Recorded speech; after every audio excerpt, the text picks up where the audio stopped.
This is Chairwoman Jane Lichter. I call to order the meeting of the Board of Education of Baltimore County for Tuesday, May 6, 2025. This evening's Board of Education meeting is being broadcast through the BCPS online live meeting broadcast and on BCPS-TV, Xfinity Channel 73, and Verizon Fios Channel 34. In order to efficiently conduct this meeting, all voting items this evening will be done by roll call vote.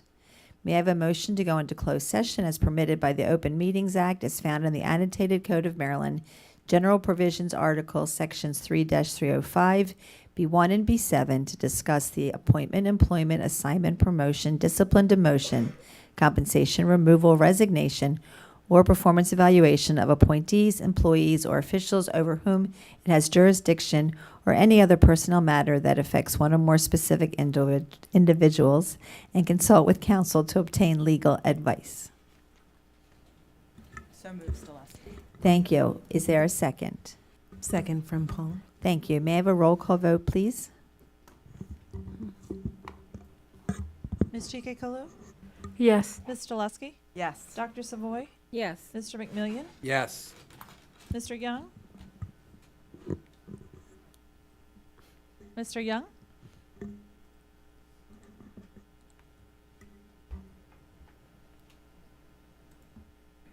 Mr. Young, can you hear us?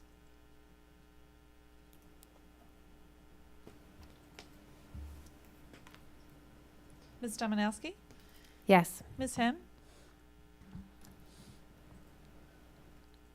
Ms. Hen?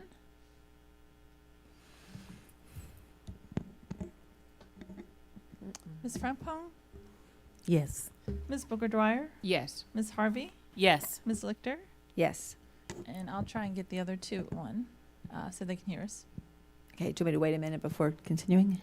I'm going to send them a text message. Okay.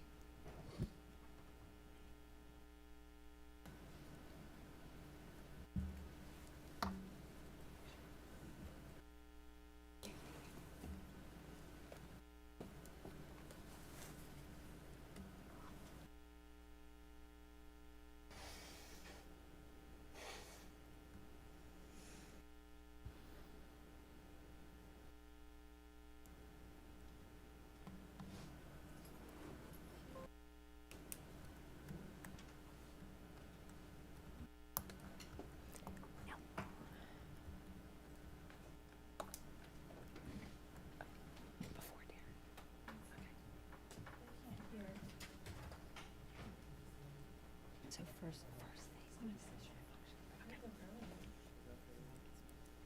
okay.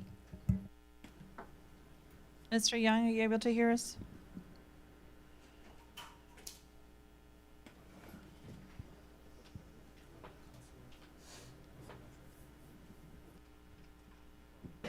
Ms. Hen, are you able to hear us?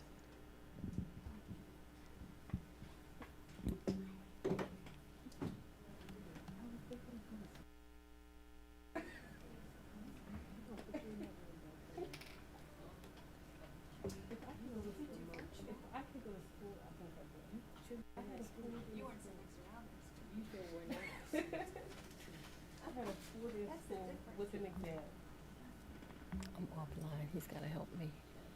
How was AP Bio? I was too sick and I missed my bio. Okay. Look, she was too sick.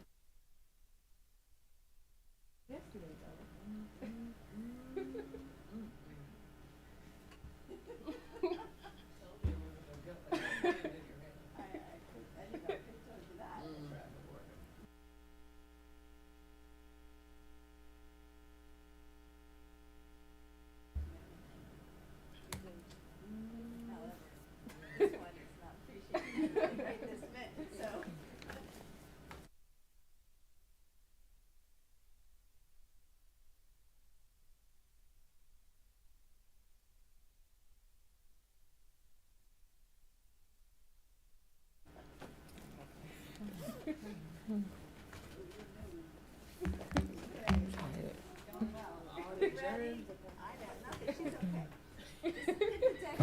Right now.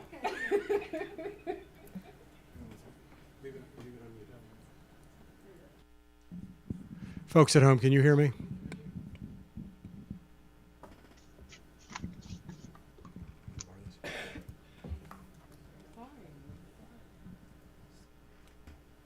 Yes. Thank you, Mr. Young.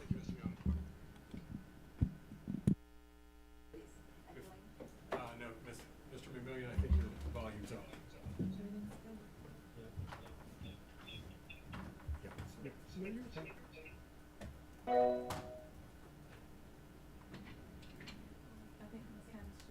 There we go. Okay. Oh, I'm so sorry. Hold that umbrella.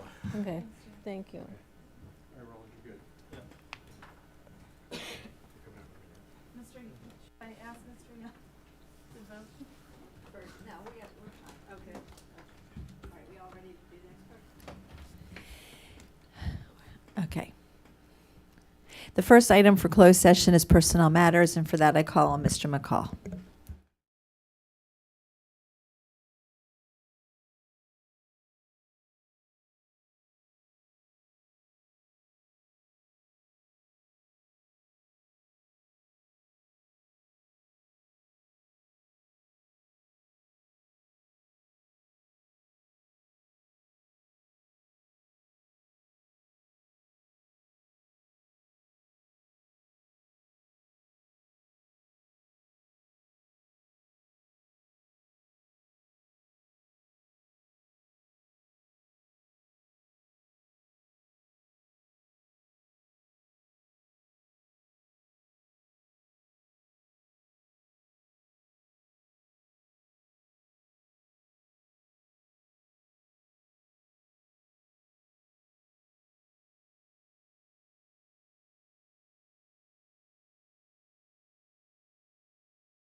the Board of Education of Baltimore County for Tuesday, May 6, 2025. I invite you to recite the Pledge of Allegiance to the flag to be led by Ms. Chica Kalu. We will then have a moment of silence in recognition of those who have served education in Baltimore County.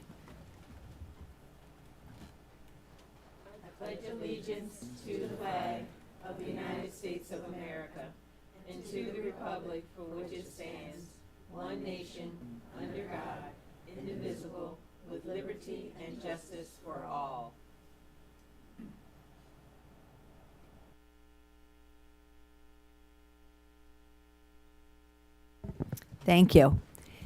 Tonight's Board of Education meeting is being broadcast through the BCPS online live meeting broadcast and on BCPS-TV, Comcast Xfinity Channel 73, and Verizon Fios Channel 34. In order to efficiently conduct this meeting, all voting items this evening will be done by roll call vote. The first item on the agenda is the consideration of the May 6th agenda. Dr. Rogers, are there any additions or changes to tonight's agenda? I'm unaware of any changes to this evening's agenda. Ms. Henn. Yes, I move to postpone item N9 on the agenda, contract JHO 711-25, core curriculum enhancements, so that the contract exhibit can be updated to reflect that this contract proposes replacing MAP with the STAR product. Yes, Dr. Rogers had already intended to pull that contract. So that item has been removed from the agenda? Yes, correct? Yes. Okay, thank you. Thank you. I withdraw my motion. Thank you, Ms. Henn. Hearing none, the agenda stands as presented. Whoops. Okay. May I have a, wait a second, I'm sorry, I lost myself. Right, hearing none, the agenda stands as presented.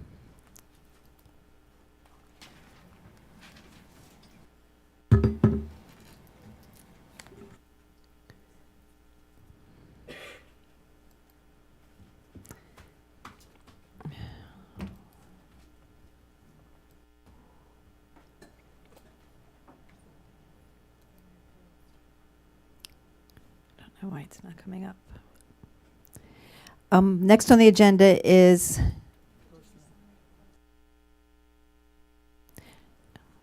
wait a second, let me refresh this. Maybe that's what's wrong.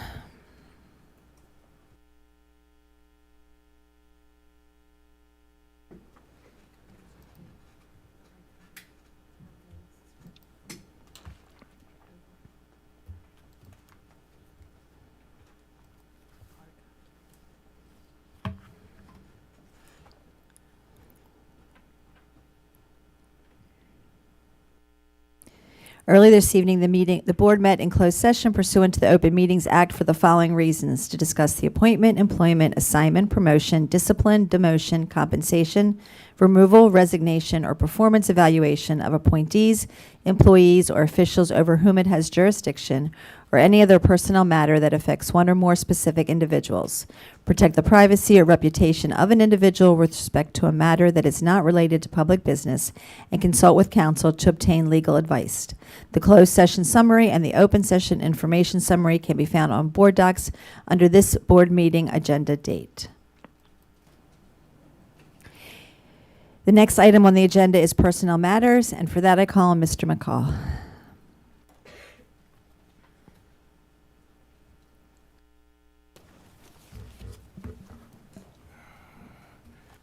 Good evening, Chair Lichter, Vice Chair Harvey, Superintendent Dr. Rogers, and members of the board.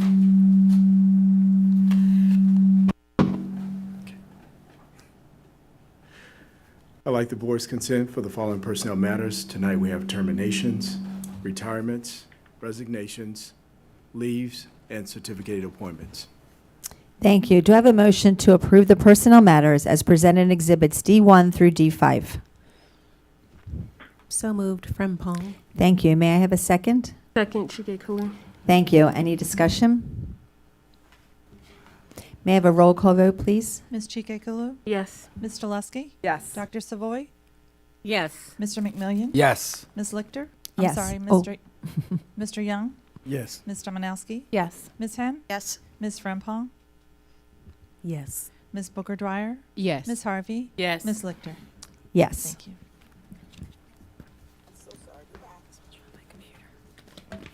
The next item on the agenda is administrative appointments, and for that I call on Dr. Rogers. Thank you, Madam Chair Lichter, Vice Chair Harvey, and members of the board. I'm bringing forward the following administrative appointments for your approval. Principal, Stoneleigh Elementary School. Cloud Solutions Engineer, Office of Application and Network Security Support. And ERP, Infrastructure Engineer, Office of Information Technology Operations. Thank you. Do I have a motion to approve the personnel matters as presented in Exhibit E1? So moved. Stoleski. Thank you. Do I have a second? Second from Pong. Any discussion? May I have a roll call vote, please? Ms. Chikakalo? Yes. Ms. Stoleski? Yes. Dr. Savoy? Yes. Mr. McMillion? Yes. Mr. Young? Yes. Ms. Dominowski? Yes. Ms. Henn? Yes. Ms. Frempong? Yes. Ms. Booker Dwyer? Yes. Ms. Harvey? Yes. Ms. Lichter? Yes. Dr. Rogers. Thank you. Our first appointment this evening is Deidre Lynch. Please stand and be recognized. Deidre Lynch is attending with her son, Colin Knapp, a former BCPS student. Please stand. And is being appointed as the principal of Stoneleigh Elementary School. With 24 years of BCPS experience, her prior experiences include special education teacher at Oliver Beach, assistant principal at Relay Elementary in Honeygo, and coordinator in the Office of Curriculum and Instruction. Deirdre's prior experience before that included clinical specialist at Kennedy Krieger Institute and preschool teacher and elementary teacher at the Maryland School for the Blind. Congratulations.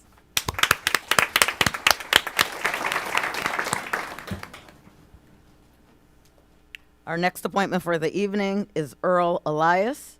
Earl is being appointed as the ERP Infrastructure Engineer in the Office of Information Technology Operations with 2 years of prior BCPS experience. His prior experiences include ERP Infrastructure Engineer, Geek Squad agent at Best Buy, Information Technology Administrator at Prince George's County Public Schools, Information Technology Specialist at the Office of Inspector General, Systems Administrator at the University of Maryland, LAN Administrator at Johns Hopkins University School of Medicine, and Patent Examiner at the United States Patent and Trademark Office. So congratulations and welcome to BCPS. Final appointment of the evening, Sai Sandeep Ravuvare is being appointed as the Cloud Solutions Engineer in the Office of Application and Network Security Support. With 14 years of experience, Sai's experience include SQL Server at Technosol Incorporated and Aperdat Solutions LLC. Congratulations and welcome to BCPS.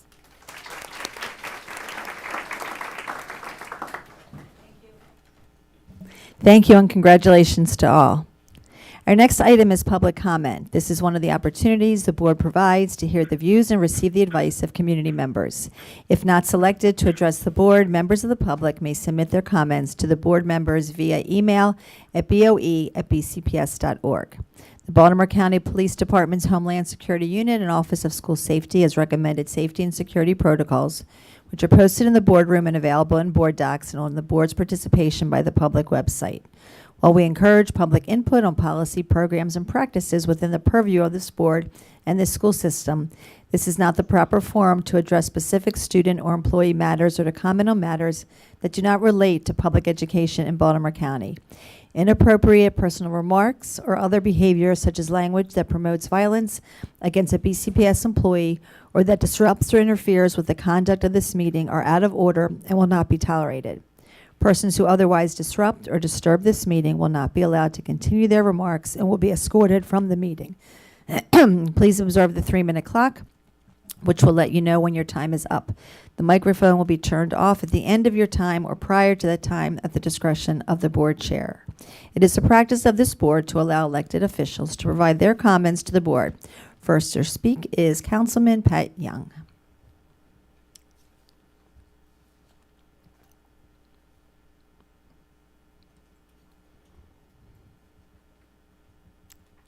Good evening, Councilman. Madam Chair, Madam Vice Chair, Superintendent, and members of the board. For the record, I'm Councilman Pat Young, representing District 1. And also for the record, for those who don't know, this eye patch is temporary. It won't be permanent. But I did want to take the opportunity to thank you all for the folks who have reached out since the hospitalization that then led to me having to wear an eye patch. But also, part of the reason why I'm here, I was out for 2 weeks, and the first official thing that I did once I was cleared from my doctors to get back to work was attend the Education Foundation's gala last Friday. And one from the outreach from you all and from BCPS and an extended network of folks around Baltimore County that just showed concern. It was an opportunity to engage with you all, engage with teachers, engage with folks that recognize the importance of education in Baltimore County, and see how we together have been actively engaging throughout the year to move our county forward, move our schools forward, and work together in a collaborative environment that we don't always see from day to day, week to week, or month to month. The end goal here was just to congratulate you all and thank you for an opportunity to bring everyone together. I know during the legislative session that serves for 90 days out of the year, and then from the council that meets throughout the year, we don't collaborate nearly as much as I think we would like to, but the work we do is, as you know, inherently collaborative, inherently connected because of the impact that it has on the teachers, students, and parents around the entire county. Moving into this budget session, I wanted to take an opportunity to, one, just thank you for the collaboration throughout the last year, looking forward and open to the collaboration over the next year, and finding ways that we can all work together to find ways to consistently recognize our teachers, recognize the administrators, and recognize the students that make Baltimore County Public Schools great. And just wanted to recommit to that before we finalize the 2026 budget, and thank you for the work that you continue to do, and look forward to seeing how we can collaborate in the next fiscal year. And with that, just wanted to say thank you. Thank you. Appreciate it. Thanks. Thank you, Madam Chair. Thank you. I now call on our school system affiliated groups to speak. And first we have Ms. Leslie Weber from the PTA Council of Baltimore County. I believe she's virtual. Ms. Weber? Hello, can you hear me? Yes, we can hear Yes, you. Can you hear me? Yes. Okay, great, thank you. Good evening, Chair Lichter, Vice Chair Harvey, Board of Education members, and Dr. Rogers. I'm Leslie Weber, President of the PTA Council of Baltimore County. As part of our responsible cell phone use campaign, in early April, we partnered with 8 PTAs and schools to host showings of Screenagers, Growing Up in a Digital World, an award-winning documentary exploring complicated family and societal struggles over students' social media use, video gaming, and internet addiction. We appreciate our partnership with the Delaney High School PTSA, Newtown High School, Owings Mills High School, Sparrows Point High School, Deer Park Middle Magnet, the Southwest Academy PTA, Honeygo Elementary, and Winfield Elementary. 717 students, parents, staff, and community members attended showings at these schools and participated in post-screening discussions which offered strategies to help parents and children manage screen time at home, reduce smartphone dependency, and increase responsible cell phone use. Another great partnership has been the series of BCPS PTA Leadership Roundtable between Dr. Rogers, Chief of Staff Ms. Charlie Green, PTA Council, and PTA Presidents. The last roundtable of the year took place on May 1st. At our many roundtables since the fall, participants have asked great questions and raised important issues and have received honest answers. We look forward to continuing these sessions in the fall. Another partnership for which we're grateful has been the series of Lunch and Learn family engagement webinars for PTA leaders and BCPS administrators and staff called A Seat at the Table, Family Engagement for Student Success. This 5-part series has been a partnership between PTA Council, the BCPS Office of Family and Community Engagement, and the Mid-Atlantic Equity Consortium. The last session focusing on school funding will take place on May 20th from 11 a.m. to 12:30 p.m. The series is designed to create space for open conversations on key issues impacting students, including school safety, discipline, and funding distribution. Other goals are to provide families with data-driven insights on critical topics such as chronic absenteeism, student mental health and well-being, and academic performance, to equip families with tools and strategies to advocate for their children and navigate the school system effectively, and to strengthen collaboration between schools and families to create a more supportive and welcoming learning environment. Anyone can register to watch recordings of past sessions or to attend the May 20th session. Please go to the News tab of our website, www.bcptacouncil.org, to access the MAEC flyer and registration information. Thank you. Thank you.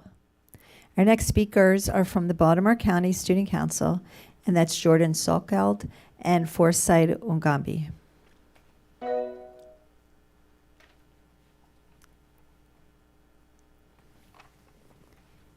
Good evening and congratulations, Ms. Ungambi. Soon you'll be sitting on the other side of this desk.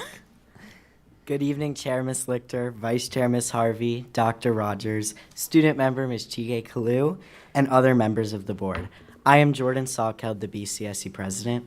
And I am Forsyth Gumbe, the BCSE Vice President. Today, we are here to update you for the final time on the current status of the Baltimore County Student Councils for the 2024-25 school year. We have been doing a ton of exciting things these past few months. Since our last update, it's been a meaningful and action-packed season for student leadership here in Baltimore County. We've hosted 4 executive board meetings, each one filled with intentional planning, discussion, and vision setting. These meetings have helped us focus on amplifying student voices, improving countywide communication, and ensuring that every student leader feels heard and supported. We have also hosted 7 seminars throughout this year with central office members and BCPS students in attendance at each one. We have received amazing feedback and are so excited to continue these seminars next year. In addition to our executive board work, we've held 2 General Assemblies since we last spoke. These events brought student leaders from all corners of the county together to collaborate, share ideas, and strengthen our network. At our most recent assembly, we were especially excited to host our officer elections.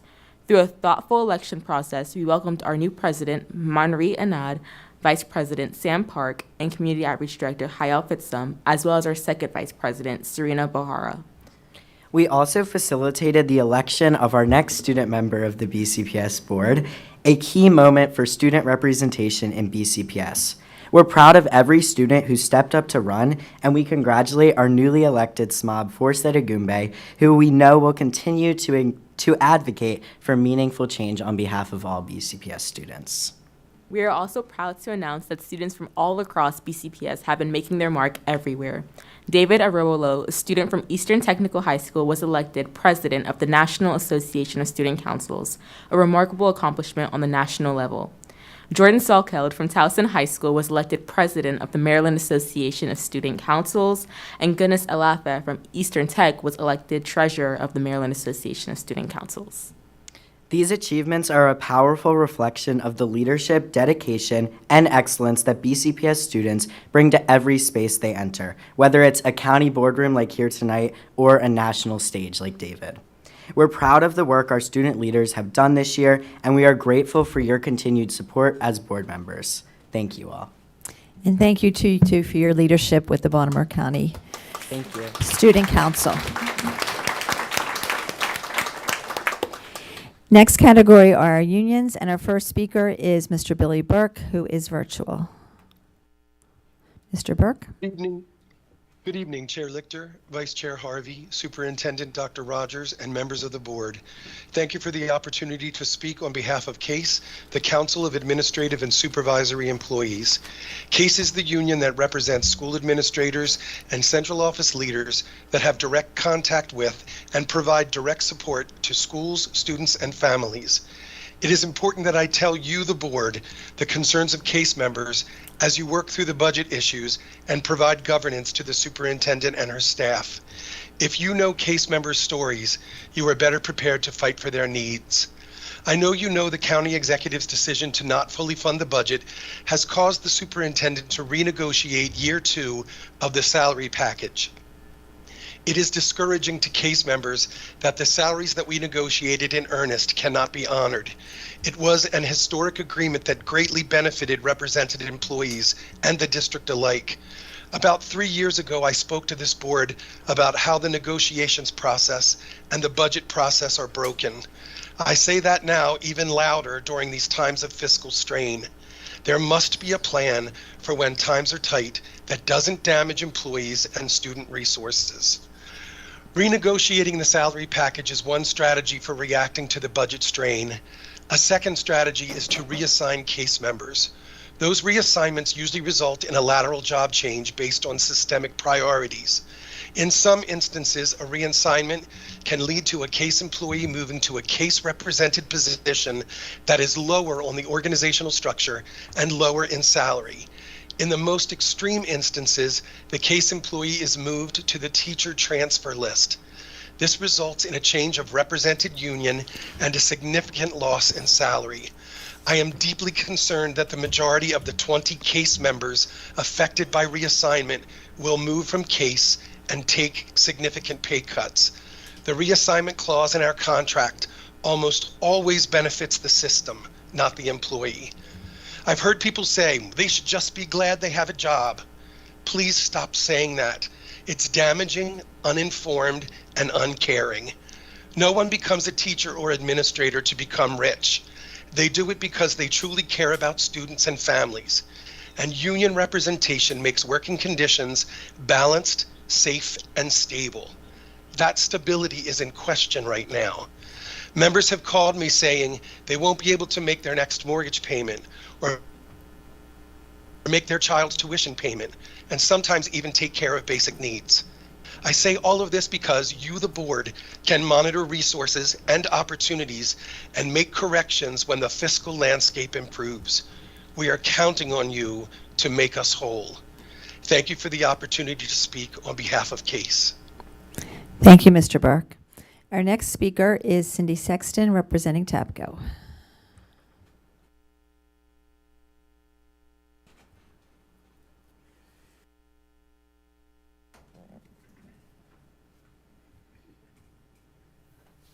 Good evening. Good evening, Chair Lichter, Vice Chair Harvey, Dr. Rogers, and members of the board. Thank you for the opportunity to speak tonight. I'd, of course, first like to begin by acknowledging that it is Teacher Appreciation Week and thanking our educators. Every day and in every way, you show up for your students, doing so much more than simply delivering curriculum. You are the backbone of society, and our students desperately need you. Our society needs you. So thank you, educators, for all you do. So I'm going to show my age and quote Walter Cronkite. He said, "Whatever the cost of our libraries, the price is cheap compared to that of an ignorant nation." But I say we need to put the word education in place of libraries, because whatever the cost of education, the price is cheap compared to that of an ignorant nation. The sentiment is spot on, and of course, I must also talk about the budget again. Dr. Rogers' email of April 28 let the staff know that negotiations will be reopened. The email stated that BCPS is reversing a decade of academic decline and requires an unwavering commitment to student success and prioritizing resources closest to schools. The closest resource is, of course, our educators. So at this time, we need to share what our peer counties are getting for their compensation for next year. While some are still in negotiations, their lowest offers from their school systems put them in a good place to recruit and retain educators. One of my favorite things, right? Montgomery County is getting 3.25% increase as well as a step.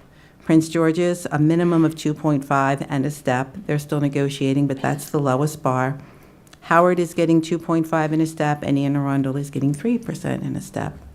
We know cuts have been made. We've been talking about them for months. Significant, substantial, and for some people, creating a financial hardship.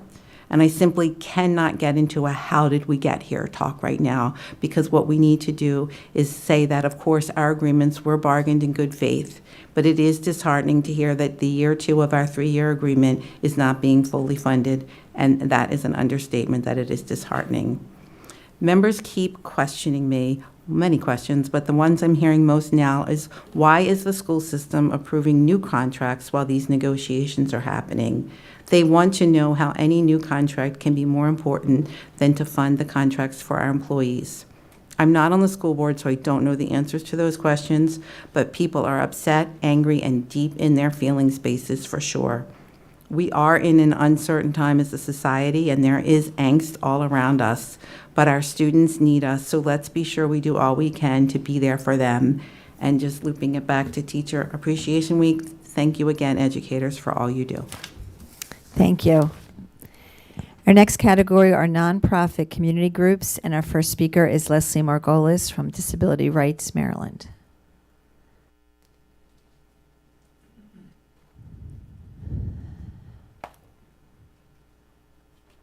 Good evening. Good evening, Chair Lichter, Vice Chair Harvey, Superintendent Rogers, and members of the board. My name is Leslie Margolis. I am a managing attorney and policy counsel at Disability Rights Maryland. We are the designated protection and advocacy organization for the state, and we work to protect the civil rights of people with disabilities and ensure that they have the supports and the services they need to live in their communities and be free from abuse, neglect, and other violations of their rights. As I think you know, we have a long history of representing children with disabilities in Baltimore County schools. When I last submitted testimony to you in January, the legislative session was underway. Now that the session has ended, and the best that we can say about the final budget education funding allocation is that things could have been worse. I'm here before you again to thank Superintendent Rogers for prioritizing special education in the school system budget and to urge you to stay the course and ensure that expectations for students with disabilities remain high and that needed resources are allocated to enable them to reach the same opportunities that their non-disabled peers have to obtain a high-quality education, especially because the federal landscape is shifting so rapidly with potentially sweeping consequences for all students. This board must be thoughtful and responsible and must withstand the temptation to shift funds away from students with disabilities. Additionally, this is when it is most critical to work with families to obtain support for funding and for initiatives aimed at preparing students for college, career, and the community. If families of students with disabilities feel included and if they trust you, they will support you as you navigate these very deeply roiled waters. Additionally, DRM supports you and will provide assistance and support as you work to protect the rights of all students with disabilities without qualification. Thank you. Thank you. Our next speaker is Marietta English from Baltimore County branch of the NAACP.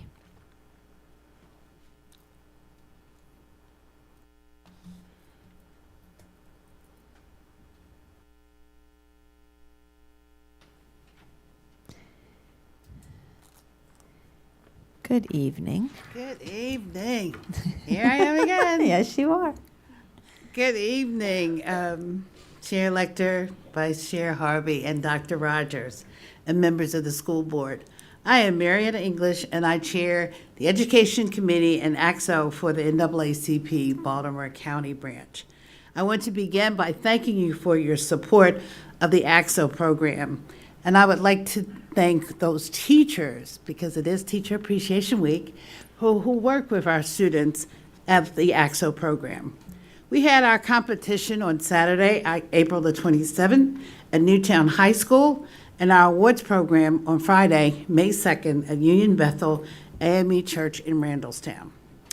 We had, and I'd like to announce that we had 5 bronze medal winners, 7 silver medal winners, and 8 gold medal winners. And I have with me one of our gold medal winners, Miss Jordan Wright, who is a 10th grader from Harvard. She will be going with us to Charlotte. She's in the 10th grade, so we have 2 more years. Thank you. And we're hoping that you will support our golf tournament, which we had to change the date. And I thought I'd had some flyers, but I don't have them. I thank you again for your support. And you see how important this program is to our children and the community. We are producing the next generation of leaders. I just want to say we had gold in original essay, a student from Pikesville, gold in poetry written, a student from Pikesville, short story, Corinne Branch, and I want to just tell you a little about Corinne Branch. Corinne Branch participated in the 9th grade. She was our student who won a full ride at Carver, at a, what's the name of that school? I can't even think. Oh my gosh, Coppin, thank you. The president, when he heard her poem, gave her a full ride to Coppin State University. She also won gold for her playwriting. She's been winning gold for the last 4 years. I hate to see her leave because this is her last year, but she's come back for 4 years. We had a sculpture, Monet Trent from Carver, a gold painting from Corinne Word. She's from a student at Randallstown. Gold from Nicholas Roberts. He is also a student who came to us in the 9th grade. He is now a senior. This is his first time winning gold. So we are very proud of him. And of course, our dancer, Jordan Wright. Let's give them another round of applause. And we are already planning for our next year competition, which is the 25th. So you will see me again. And thank you very much. Thank you. Our next speaker, virtual, is Mr. Vernon Fisher from the Kappa Alpha Psi fraternity. Mr. Fisher? Good evening, everyone. Good I'm so evening. grateful to be staying here today to speak about the incredible partnership we have with the Baltimore County Public Schools and the Education Foundation, especially through our mentoring and reading programs at Dumbarton Middle School and Western School of Technology and Environmental Science. With the Education Foundation and the TCA Kappa Charitable Foundation support, we're able to deliver books to children across the district, helping spark their love for reading.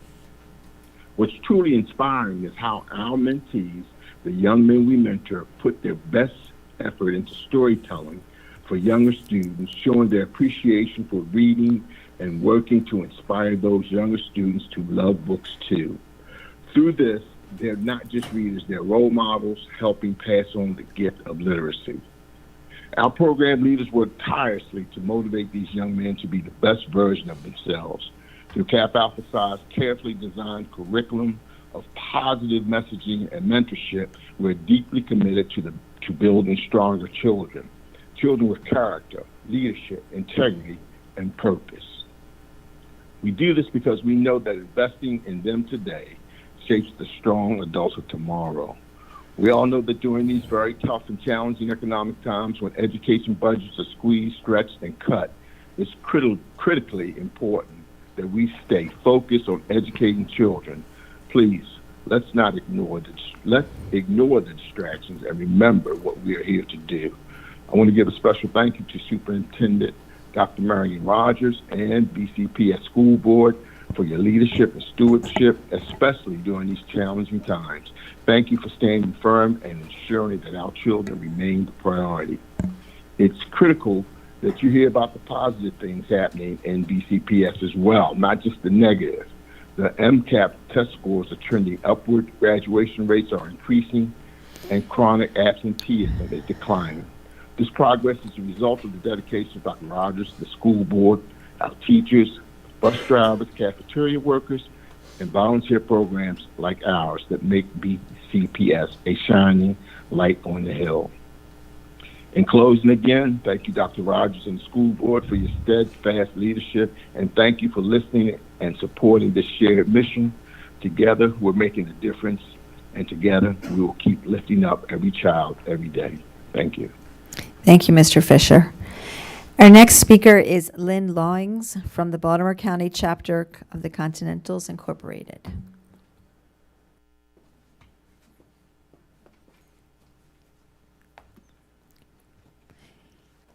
Good evening. Good evening, Dr. Rogers, Madam Chair, Vice Chair, and board members. Lynn Lawings, the president of Baltimore County Continental Societies, most importantly, a voice for our children. The Continental Societies was a 501(c) international nonprofit founded by energetic women, composed of educators, administrators, business leaders, parents, community advocates, women who dedicated their lives and resources to support children, family, and communities. We have 50 chapters throughout the United States, Washington, D.C., and Bermuda. In 1952, our national first president, Marie Poston of the Virgin Islands, here's a picture of her, she made, jet 1954, 15 cents. But anyway, she made the news for serving children. And she was our first president. 2025, we continue that commitment. The Continentals have collectively spent decades working to improve our programs in health, education, employment, recreation, and arts and humanities, serving over 415,000 children and youth.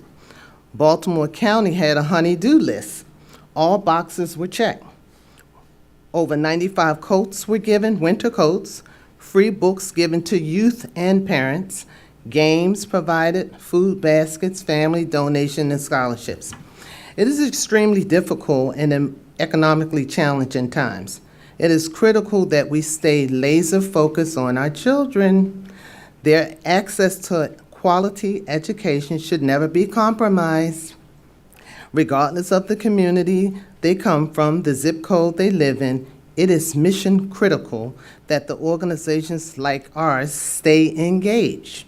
We must continue to provide academic support, promote social and emotional well-being, raise mental health awareness, and uplift both the parents and the educators. By the way, congratulations, teachers. In closing, thank you, Dr. Rogers, and thank you to the entire school board for your continued leadership and unwavering commitment to educate all students regardless of race, income, or neighborhood.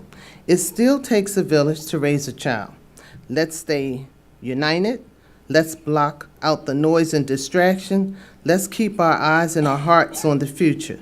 Our children, our commitment, our concern, and they must always remain our main focus. Thank you. Thank you.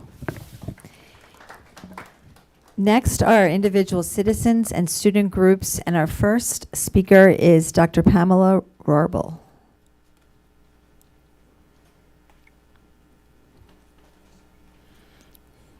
Good evening. Good evening. Good evening, Madam Chair, Vice Chair, and Dr. Rogers, and all board members.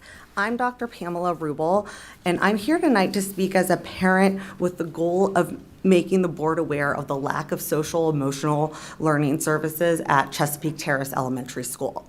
I have 2 children that attend the school that were adopted through foster care. I'm also speaking as a professional with a PhD in special education and extensive experience as a special education advocate. This year, the number of parents at our school that have contacted me for support with their children that have disabilities and behavioral and emotional disabilities has increased by 300%. All of the people that contact me are because of behavioral and social issues. I've been requesting a meeting with Central Office Administration and to discuss the needs of additional SEL support, and unfortunately have been denied that, and was also told by the executive director that the matter is closed.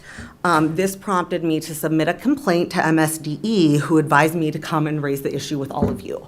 So that's why I'm here tonight. And what I'd like to do is explain to you that the school receives an itinerant social worker as the only means of SEL, and that person comes to the school 2 Fridays a month for an hour to 2 hours to service 2 children with IEPs. Now, as of last week, my child is one of them. However, I had to fight for over a year to get her services. The first time that we requested it, she was denied direct services without an evaluation, without an observation, or even meeting my child. And basically, I'm going to share some incidents that are happening at the school that I hope make it evident what is needed. During a 3-hour visit to the school that I was in IEP meetings, the meetings were interrupted at least 8 times to respond to 3 children in crisis. And it was very loud, lots of screaming in the hallway. Prior to this, my daughter had asked me to bring a safety box to school because she wants to sit in it because she feels scared that she's going to get hurt.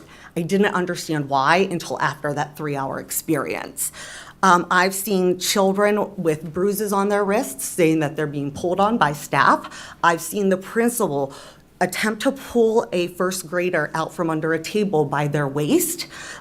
This event, another parent was there and actually pulled their child from the school because of what they saw. I have lots of other examples, but I'm running out of time. And basically, I'm not trying to report this to attack administration. I'm trying to make it evident the support that is needed for our kids.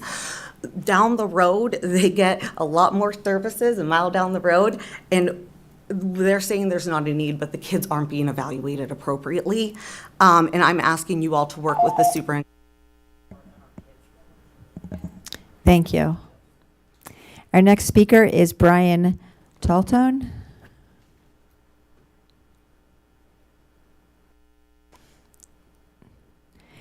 Our next speaker is Lucas Hike.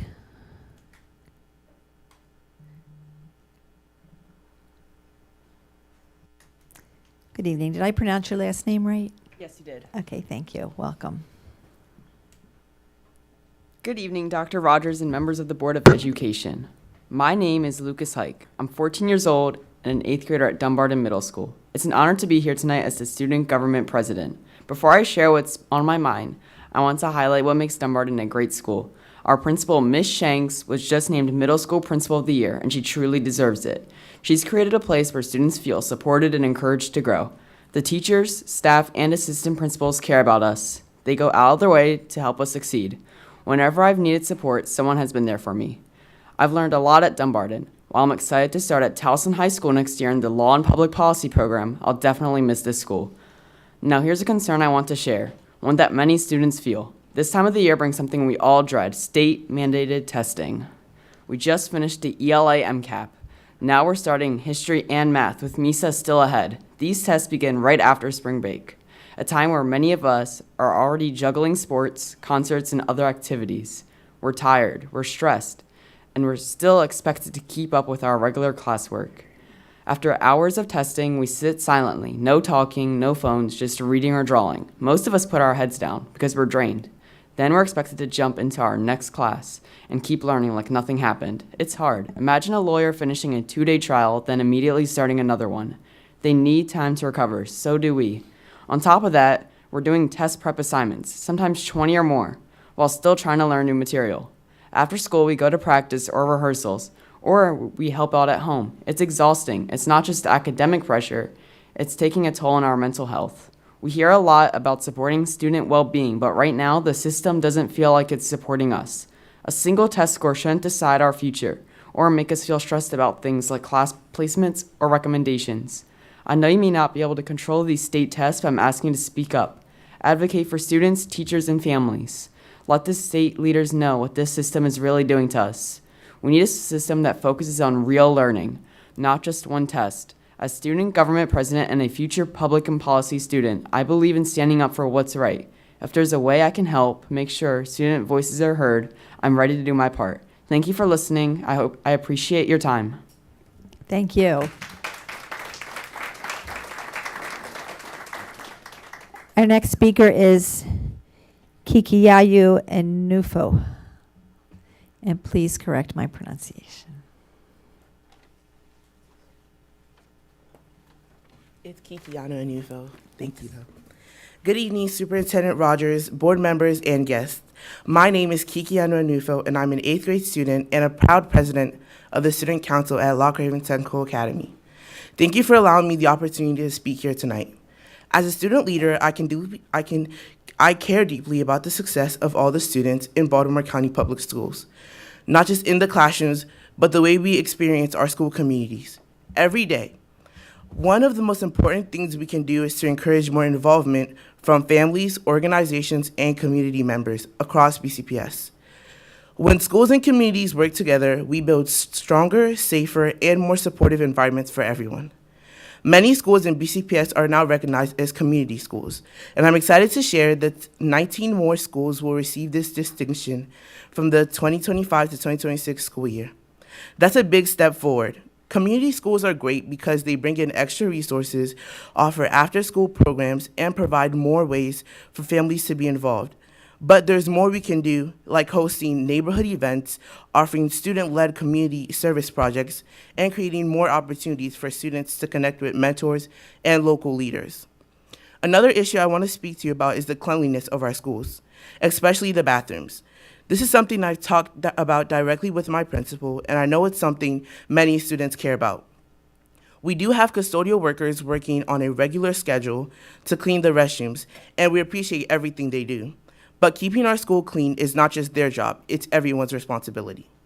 As students, we need to understand that when we damage school property or leave a mess behind, we're not just making things harder for the custodians, we're also disrespecting our peers and school community. Being a part of a good school community member is taking care of the spaces we all share. In student council, we've talked about ways to lead by example, reminding our classmates to clean up after themselves to promote respect for our school environment.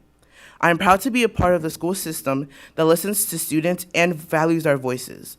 I know we can create cleaner, stronger, and more connected schools if we work together with students, staff, families, and community partners all playing a role.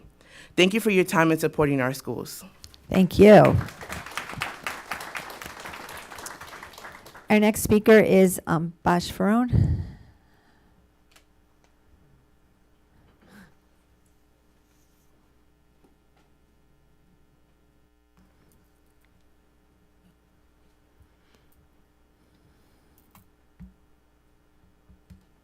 Good evening. Good evening. Last month meeting,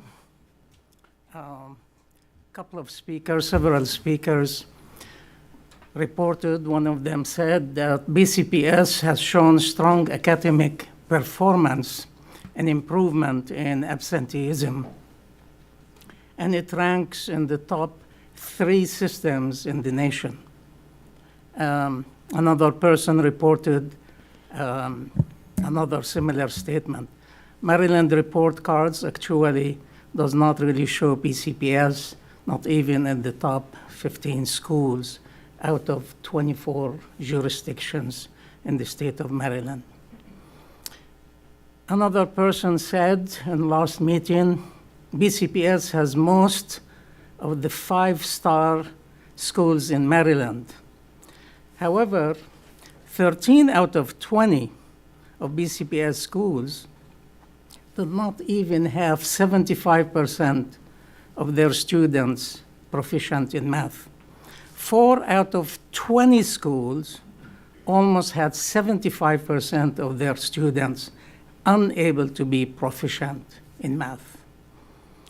What I am saying is BCPS is now a mirror image of Baltimore City public schools.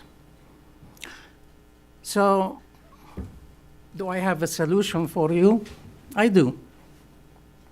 Here is my recommendation. I'm not just going to criticize, I'll give you my recommendation. So Dr. Bash's recommendation is, number 1, you need to demonstrate truly and actually transparency. You need to give teachers autonomy to grade and to keep students in their grade if they are not really proficient. Otherwise, we are graduating students that don't know how to read or write or meet the word. Number 3, I really recommend that the central office be located in the school system. They need to be there in the classroom and around it. You need to scrutinize every item in the curriculum for effectiveness and, of course, total cost. Effectiveness is the goal. Don't buy a curriculum because the students or teachers like it. You got to buy a curriculum that has been objectively proven to be effective in jacking up the grades, making students able to meet the world. And last but not really least, I really recommend for you not to renew the superintendent's contract. Thank you. Thank you. Next speaker, I'll try again, Brian Taltone.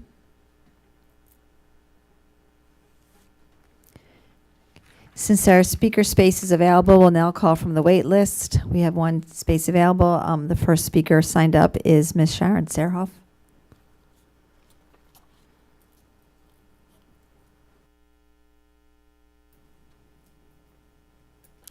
Good evening. Good evening. It is how many weeks to the end of school? I believe it's 5, maybe 4.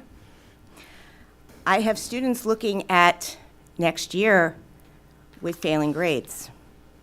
I have students who are going into high school reading at the 3rd grade level, writing at the 4th grade level, and somehow doing math at the grade level. And we're graduating them into high school. What's wrong with that picture? I have students who are repeating the same curriculum over and over again, and we know it doesn't work.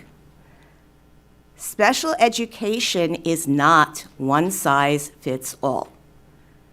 We should not have a curriculum given over and over again to a child if the child isn't making progress, or if the child is making progress from the 3rd grade to the 3.5 grade in 3 years. And that's the only curriculum that's available. I know we have budget problems, but we have to look at what we are doing to teach these kids. We cannot keep graduating them to the next grade if they're not making progress. Why do I have students who are going into high school who are 3 and 4 grades behind? Why do I have students that I'm placing right now in the correct placement? I have students that have been in the wrong school, wrong placement all school year long, not making any progress. And we're still talking about, well, where do they need to go? I know Kanya's back there. She and I have had a conversation today about some of these things. We need to help her. We need to give her the tools, we need to give her that communication, and we need to make sure that we stay on top of every single school in this county to provide transparency. Who are the people do I contact if I have a problem on the school level? Because all I know if I look at the website is the principal. I need to know who's my IEP chair, who's my special education director, who's my psychologist, etc. Thank you. Next is public comment on board policies. As a reminder to speakers, comments should be related and limited to the policy. I also know that sometimes people sign up for the policies that meant to sign up for the public comment. So if I call your name and you don't want to talk about the policy, no worries, just say no. So first up for policy 1240 is Marietta English. Nope, okay. Second up for the same policy is Vernon Fisher. Mr. Fisher, are you there? Yes, I am. Did you want to speak on policy 1240? No, I do not care to comment at this time. Thank you. Next sign up is Brian Taltone. I don't think. The next speaker, and I think she left, so I think these were all in error. Miss Enufo. I think she left. Next speaker for policy 1240 is William Havakla Dulude. Is that speaker online? Okay, and next speaker for policy 1240 is Dr. Ferrone.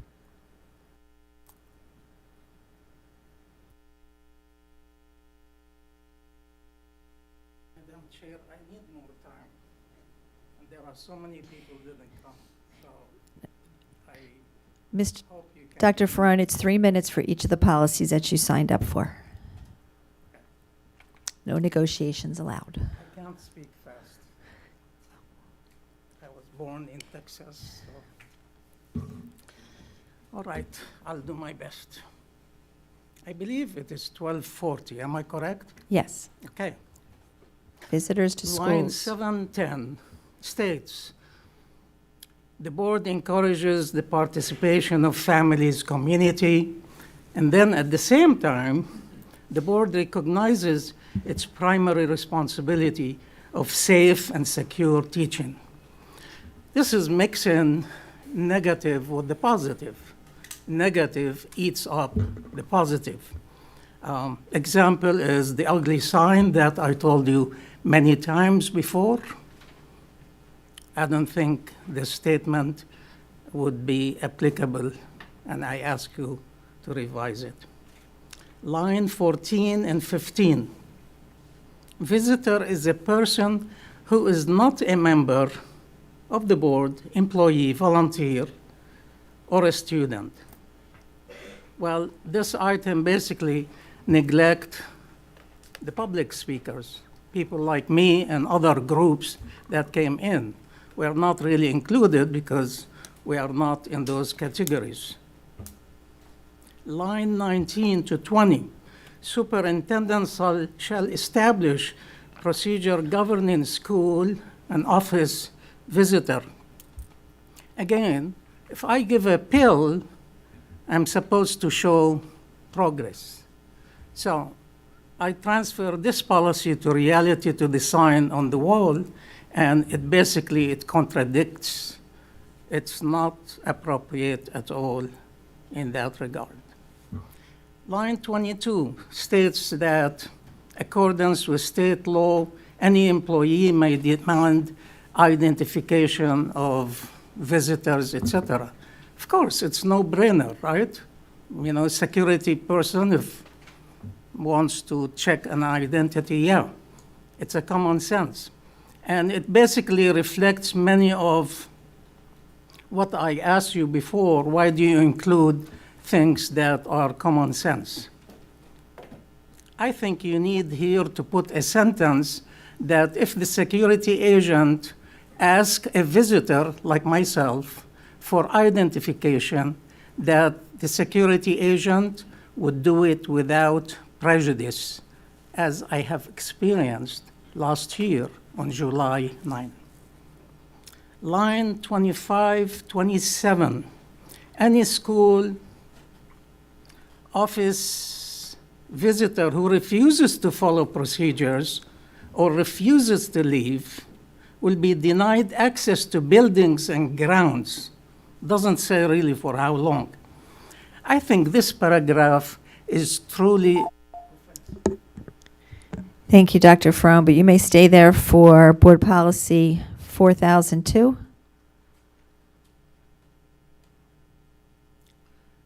Policy 4002, obligation of employee. Why do you have to include such common sense thing? It's supposed to be in the contract, right? The obligation. And if it is in the contract, why do we need it in the policy? Line number 7 and 10. The Board of Education expects employees to uphold standard of ethical conduct, maintain confidentiality, exhibit strong work ethics, exhibit professional and courteous attitude towards students and others. Elastic words. I like to use the medical part of my career, apply this policy to real life. When I was ejected last year, just because I was taking a video of you in a hot discussion, especially with Mr. McMillian initiating it, I was ejected out. Is that courteous? Really? If that's really courteous, then we need a prayer. Line number 13, 16, responsibility of each board employee. This is a funny one, really, truly a funny one. Listen to this. Each board employee to be familiar with and abide by federal, state, and local laws. Do you know if you bring all federal and state and local laws from 1780, don't mind me, I forgot the year, all the way around, it will fill a football field. How can any employee really be familiar with all those laws? Like this, familiar, makes no sense. Superintendent rule, county producers impose duties on the employees. Okay, line 19, 20. Board employee shall comply with lawful direction of the supervisor. You directed the superintendent to be residing in Baltimore County, and then you let it go. Why do you put a policy and then agree to violate it? Doesn't make sense. Line 22, 23. Who violate this policy may be subject to disciplinary action up and including termination. Really big words, okay? Again, Thank you. Next policy that you may comment on is 4010. Policy 4010, line 7 to 9. Encourage the promotion and retention of qualified individuals and promote high standard of ethical behavior in employment. So the key words here, qualified, high standards, they are elastic words. What do they mean? You can interpret them in different ways. If you ask 5 lawyers, you will get probably 15 opinions. Line 13, 14, should be based on qualifications for position, performance, and ability. The board recognizes its responsibility to establish the standards. I really like that. I really like that you pay teachers and superintendent by effectiveness. They ask you for raise each time, 2%, 3%, okay? Everybody gets 3%, okay? The person who does a better job in the school system gets paid the same as the person who does less than a better job. If you apply the way you function to Boeing, to any other company, we would not have even computers and microphones. You can't do that. You really need to think that part dearly. Line number 20, affinity is a relationship by marriage. Actually, as a physician, I believe affinity is more than that. You can have affinity to a girlfriend, boyfriend, you name it. Your imagination is endless, okay? I think you need to revise this. You can have affinity for people for religious reasons or ethnic reasons or anything else and give them preferential treatment, and it's not included here because affinity is about marriage. It's not about something else. Line, page 2, states, board prohibits employees to demonstrating favoritism. I recommend that you change the word demonstrating into acting into favoritism. What counts in that is the action, not the demonstration. I can demonstrate favoritism, likeness to someone. Thank you. Next policy is 6304. Dr. Frone. I hope you are bearing with me. 6304, commemoration observances. Special days, events shall be arranged so observation of these occasions enriches instructional program. Enriching instructional program is an elastic and subjective word. It can be stretched or not stretched in so many ways.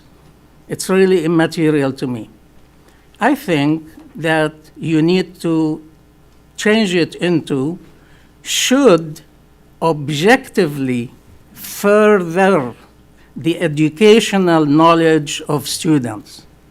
If it does not objectively further the knowledge of the student, then it's really a waste of time.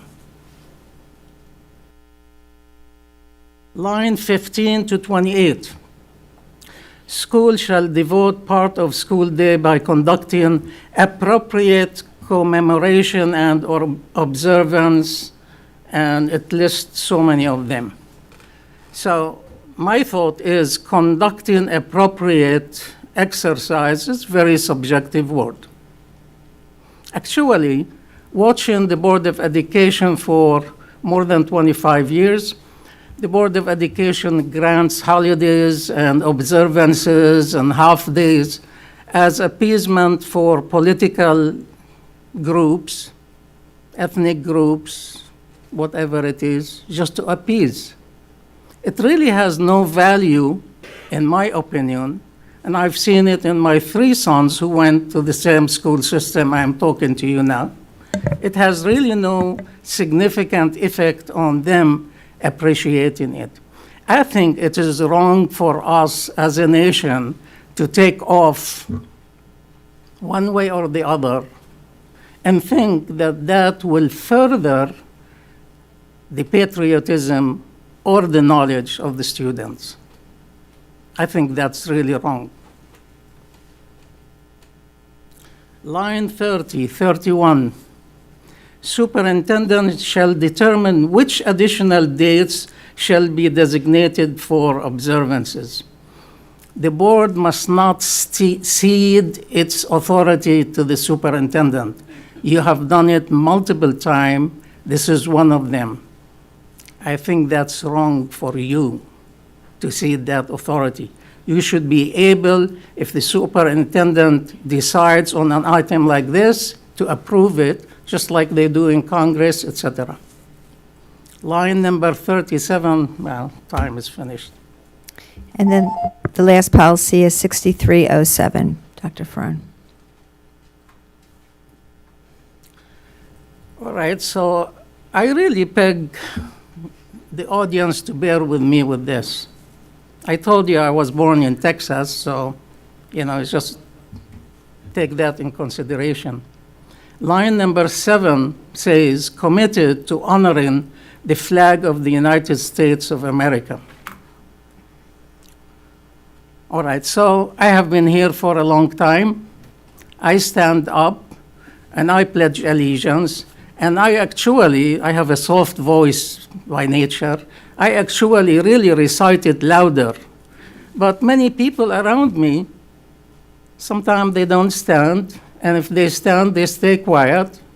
And if they stayed quiet and stood, they don't put their hand on their heart.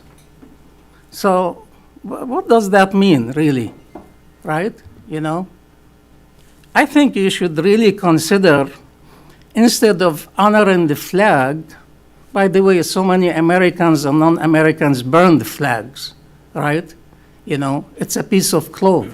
I think we should really discuss and initiate in this policy that we are honoring the values of the United States. Because in reality, especially in the past few years, the values of the United States are the ones that have been destroyed year after year after year after year. And I can't tell you more than that. You probably will cut me off. Our values around the world and our respect around the world has been tarnished. It's not too late. You know, what's our values? Our values is freedom, right? So what did we do? We invaded Vietnam and we lost. We invaded Afghanistan and we lost. We invaded Iraq and killed 1 million innocent civilians and we lost. And we are going to take over Greenland. I like Iceland. Iceland is green, Greenland is ice. Dr. Fern, the policy, please. All right, thank you. I thought you would do. I do apologize, but I think you get the gist of what I am saying. Just standing up and pledging allegiance does not mean a person is patriot, and does not mean we are teaching students patriotism. I think you should go deeper than that. You should attack the values. You should focus on the values of. Thank you. Our next speaker for policy 6307 virtually is Ikam Kuraja.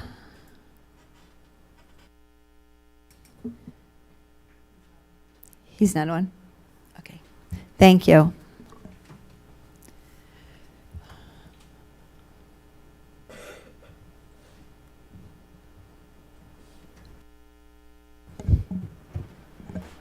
The next item on the agenda is the superintendent's report, and for that I call on Dr. Rogers.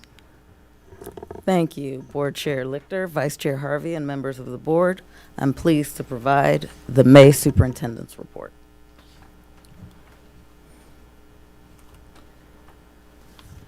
We have a PowerPoint. Put the slides up, please.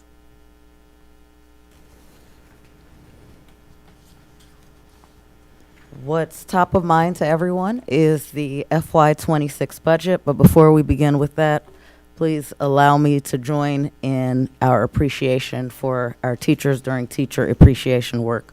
We know the hard work that they do on a regular basis. Want to provide an update on the FY26 budget, where we are, discuss next steps, and address some of the questions that have been shared in the public to ensure that everyone has a clear understanding of the steps that we have taken and what they can expect as we move forward. Next slide, please. So as we shared with members of Team BCPS, we work closely with the county executive and her budget team, our budget team as well, to prepare for the release of her budget. When the budget was released on April 11th, we sent a short communication to Team BCPS summarizing the results of the proposed budget. Proposed budget included a 3.5% above maintenance of effort. As a reminder, maintenance of effort is the required minimum amount that a county has to fund a school system. And so her budget included a percentage above that, but it still was less than what we requested. When we came back from spring break, we did share an additional update with members of Team BCPS to make sure that there was clarity around what the numbers meant. What you see on this slide is one page of the two-page document that we shared. Column 1 showed what was proposed in the budget from Baltimore County Public Schools.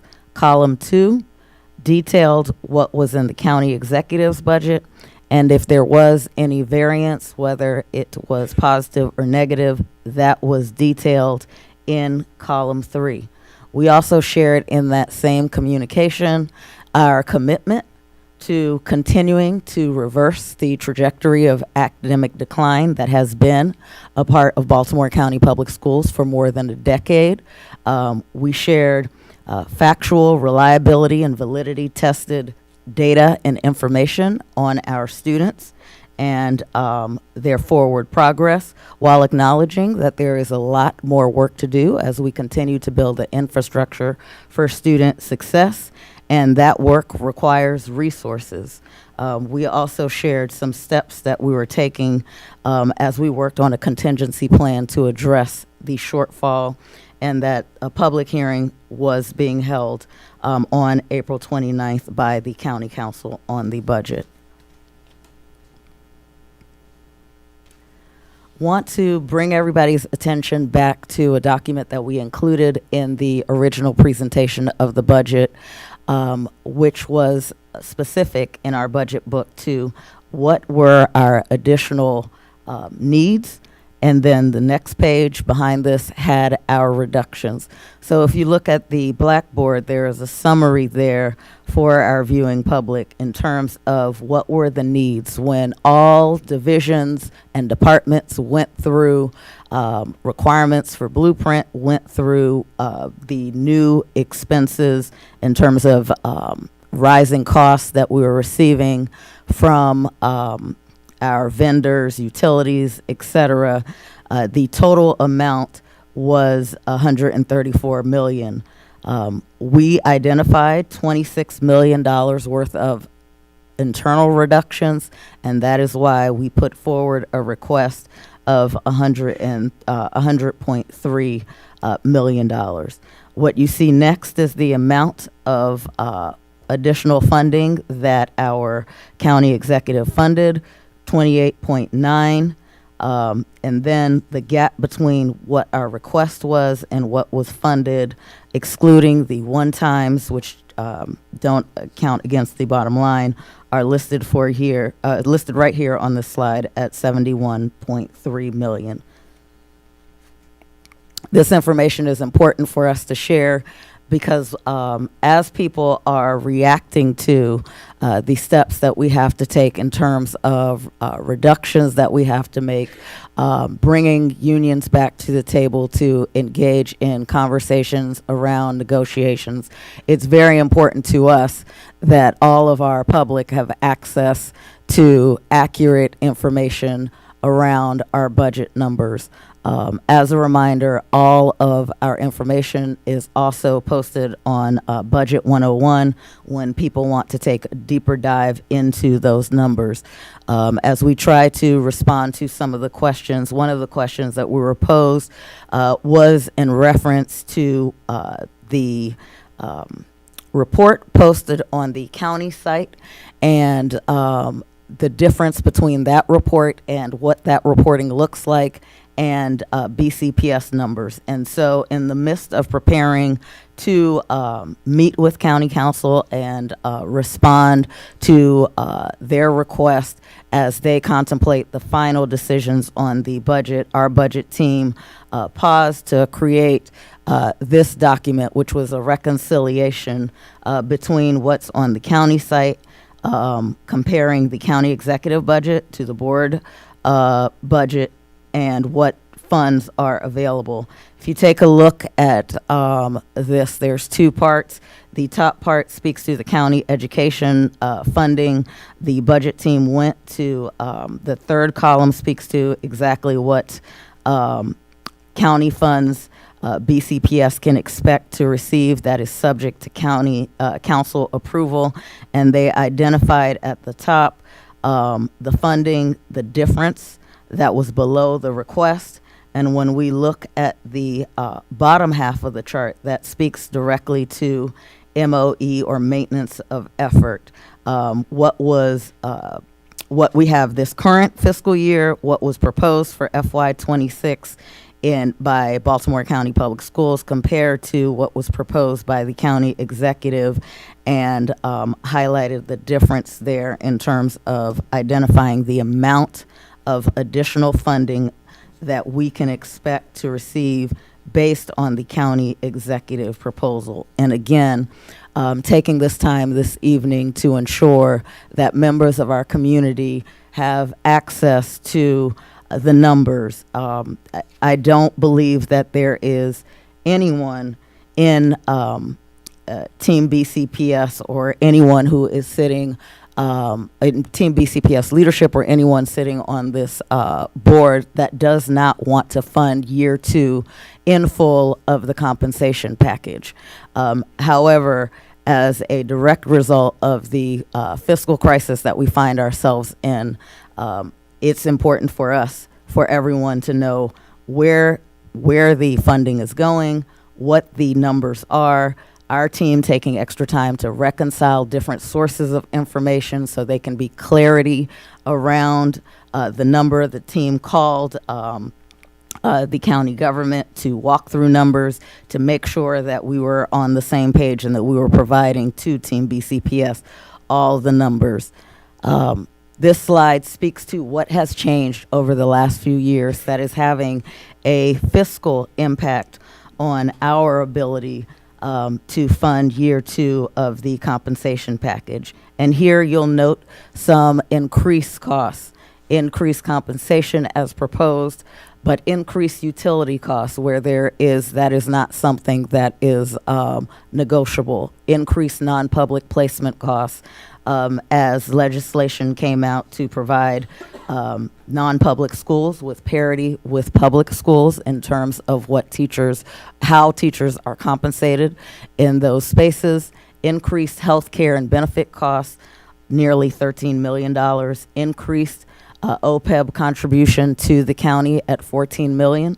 At the same time, while we are losing ESSER funds that we all expected, but what's important to note in the loss of ESSER funds all ESSER funds were not invested in one-time expenditures. There were a significant amount of funds that were dedicated to things that were ongoing and recurring, and we spoke about that as part of the FY25 budget process. But here on this slide, you'll see $57.8 million of recurring costs that were transferred to the operating budget, including the additional 15 minutes of class time for our students. We were, as a school system, 2 years ahead of the schedule for the blueprint requirement for teachers' starting salary of $60,000. As we heard loud and clear from our union partners, the importance of recruitment and retention of staff members. We were a few years ago at the middle or lower than the middle in terms of where our starting salary was, so that helped us to move to the top. That came at a cost of $30.3 million. And then the increased use of fund balance in FY26, we're going to move from $18 million based on the savings that we're able to incur this fiscal year to $30 million. And there's a chart that's inlaid here that speaks to specifics about the ongoing ESSER expenses absorbed by the general fund budget.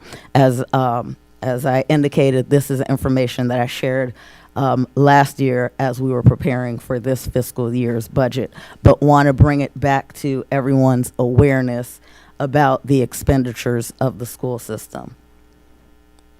Different steps that we've taken to address some of the cost reductions, the budget shortfall, non-school-based position reductions, recognizing that everyone plays an important role, but when there is a significant shortfall of funds, we have to make difficult decisions. We continue to extend our hiring freeze for all central office and non-school-based positions, and I'd like to pause and address some of the questions that we've received about positions being posted in the midst of our freeze. As we reduce, particularly school-based position reductions, if you have multiple positions and that is being reduced by a certain number, there has to be a fair process where all staff members who are part of that position get to express their interests and go through the interview process. And so you will note positions being posted where there are reductions being made. So internal staff members have an opportunity to express their interest in being considered for those positions.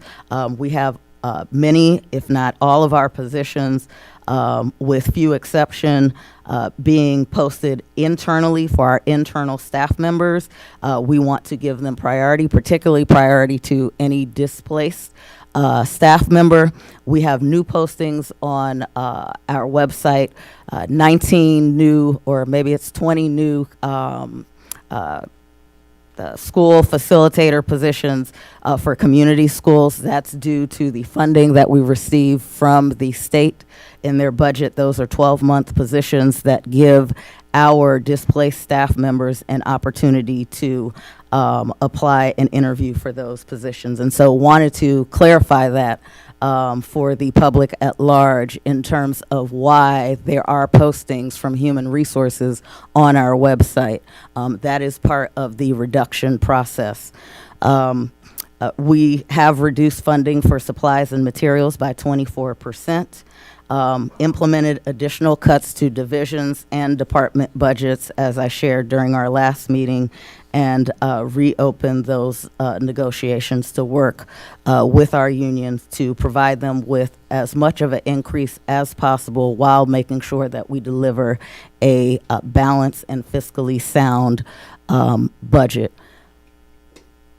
Some of the additional questions that we've received have been around the capital budget. It is known that we have the bond passed, which infuses funds to Team BCPS, and why can't we take some of those funds in the capital budget and use them for the year 2 compensation package for our staff, particularly since the bonds are over $200 million and the compensation package is $56 million. And that is because capital and operating funds are different revenue sources. We do not have the ability nor the flexibility to simply take a decision that voters went and affirmed their support for capital projects, specifically around Delaney and Towson and design projects, and use those funds, redirect those funds in the way that we want to in the operating budget. And so wanted to answer that for the public as well. Our next step is really working with the county council, with the budget teams to provide any and all information that they request. I will go and present to the county council. I have a meeting scheduled with them, I believe in a week and a half, to answer any and all questions that they have before they make a final decision on the budget, and share that with all members of Baltimore County on May 30th. As a reminder, the county council has the ability to make additional cuts, not to add additional funding. And so it's extremely important that we spend the next few weeks speaking to the impact and the importance of all funding that is currently proposed in the county executive's budget to them. And the last thing that I wanted to share is updated information. Pardon me. Updated information is available on our website.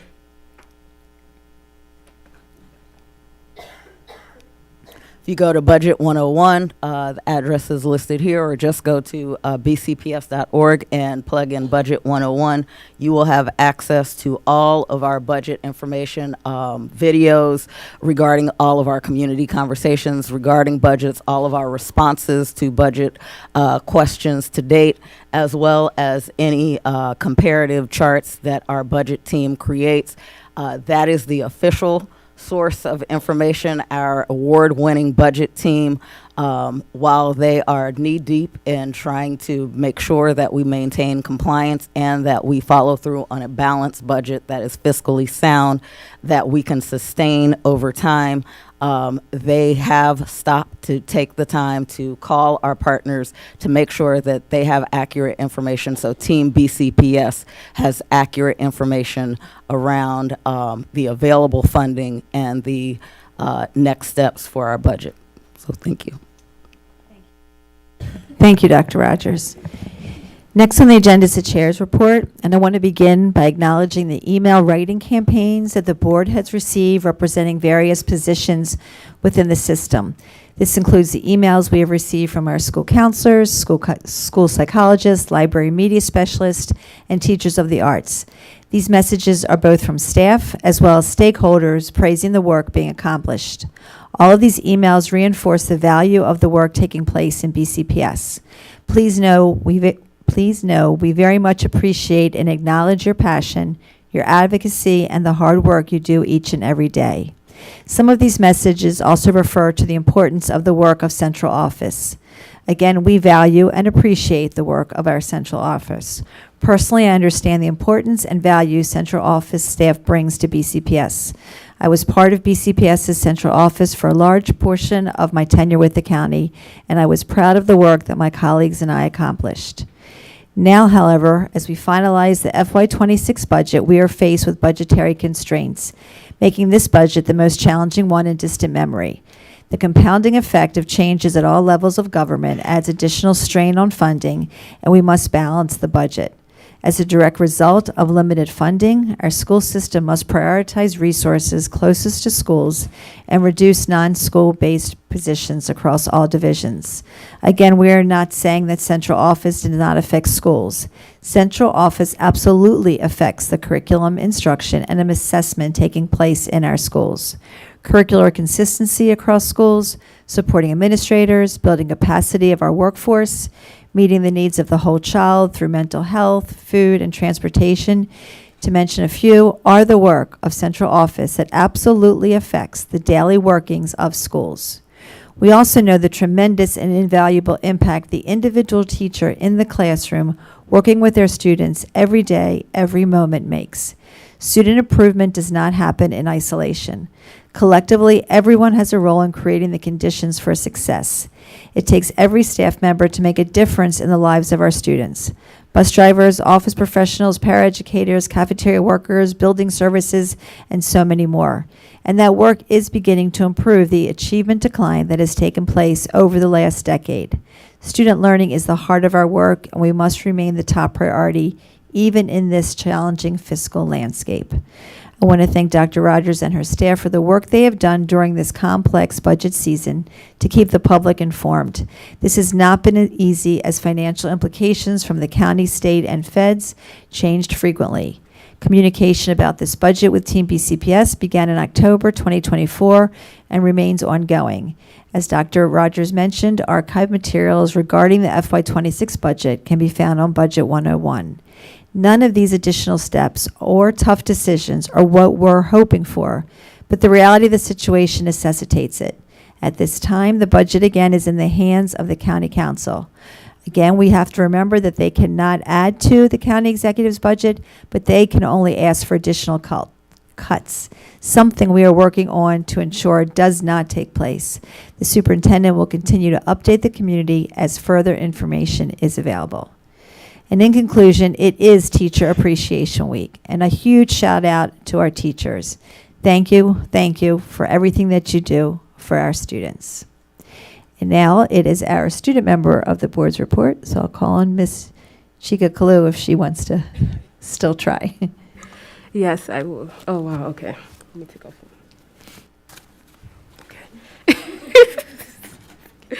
Okay, well, good evening, Chair Lichter, Vice Chair Harvey, Superintendent Rogers, board members, our dedicated staff, esteemed community members, and of course, the brilliant scholars of Baltimore County.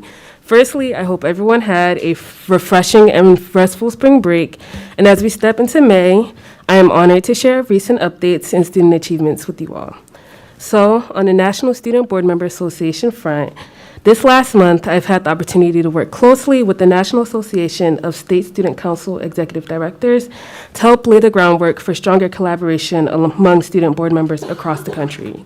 With the LA Unified School District in California, we're making great strides towards our goal to establish networks for policy advocacy and leadership development. And with most Maryland SMOB elections now complete, I'm collaborating with peers and directors across the DMV to build a DC and Maryland Regional Student Board Member Network. Our focus is to support incoming SMOBs through onboarding, mentorship, and resource sharing, ensuring that all student board members are not just prepared, but empowered to do their work. And in partnership with students engaged at the table, I'm working to co-author a student bill of rights that centers equity, inclusion, and student voice. And just this past Sunday, the National Student Board Member Executive Board hosted a successful national webinar led by and for student board members. We discussed how to sustain impact, market ourselves, and strengthen our networks. And on a local note, I would love to congratulate Forsyth Ogumbe, an Eastern Tech Allied Health Magnet Jr., on being elected as the 45th student member of the board. But I must also commend both candidates, Forsyth and Sophie, for a phenomenal campaign. And while we all know there's only one seat behind this dais, there are countless tables waiting for students in Baltimore County. And this is seen in just how many of our Baltimore County students are stepping into leadership like we've heard earlier today. Jordan Salkid, David Arolo, Goodness Alafe, our 16 Carson scholars from elementary to high school, and countless Baltimore County students. They are a glimpse into the shining potential of BCPS youth, each representing the brilliance that defines our student body. And that brings me to something near and dear to my heart, the leading lights of Baltimore County. This month, I'd like to introduce you to Daphne Petacqua, a graduating senior at Carver Center for Arts and Technology. Through Carver's cosmetology program, she earned her license and has already begun her professional journey as a licensed cosmetologist, while also working towards becoming an aesthetic or OBGYN nurse. As a first-generation Liberian American and the eldest in her family, she has often navigated her path without a blueprint, yet she has built one for others to follow. From winning the cosmetology Grinch hair competition to earning a spot in both the National Honor Society and National Technical Honor Society, Daphne has truly transformed her high school experience. And despite facing moments where she felt like she didn't belong, she carved out spaces of belonging for others. She led Carver's Black Awareness Club and Feminist Club, shining on the announcements and stepping into fashion shows and athletics as a track and field athlete. She embodies hard work, resourcefulness, and joy. And in her own words, she said, "I'm proud of myself for turning a rock into a gem." Daphne's story reminds us that our schools are full of students who are already changing the world, sometimes quietly, but always powerfully. And it is my honor to spotlight Crystal Honoraro, a senior from Randallstown High School, whose commitment to serve, lead, and her academic excellence, which is what sets her apart as a true light in our community. She's a scholar in the Academy of Health Professions Magnet and currently holds an astounding 5.09 weighted GPA, and her sights are set on a career in medicine, where she actively pursues it through her role as Vice President of HOSA, her internship in the Emergency Department at Northwest Hospital, and her clinical experiences in pediatrics. But outside of the classroom, she is involved. She's a treasurer for the class of 2025, founder and secretary of the Student Success Club, and the youth leader and media manager for her church. She is also a proud member of National Honor Society, African Student Association, Student Government, and Model UN. And she still finds time to compete in indoor and outdoor track and field and 2 different events. And her leadership was recognized in the Towson Outstanding Women's Leadership Cohort, where she represented Randallstown High School with distinction. And Crystal also pairs her academic and leadership talents for service. She volunteers through initiatives like Project Sunshine, Ronald McDonald Marathon, and various clothing and shoe drives. She truly exemplifies what it means to lead with purpose.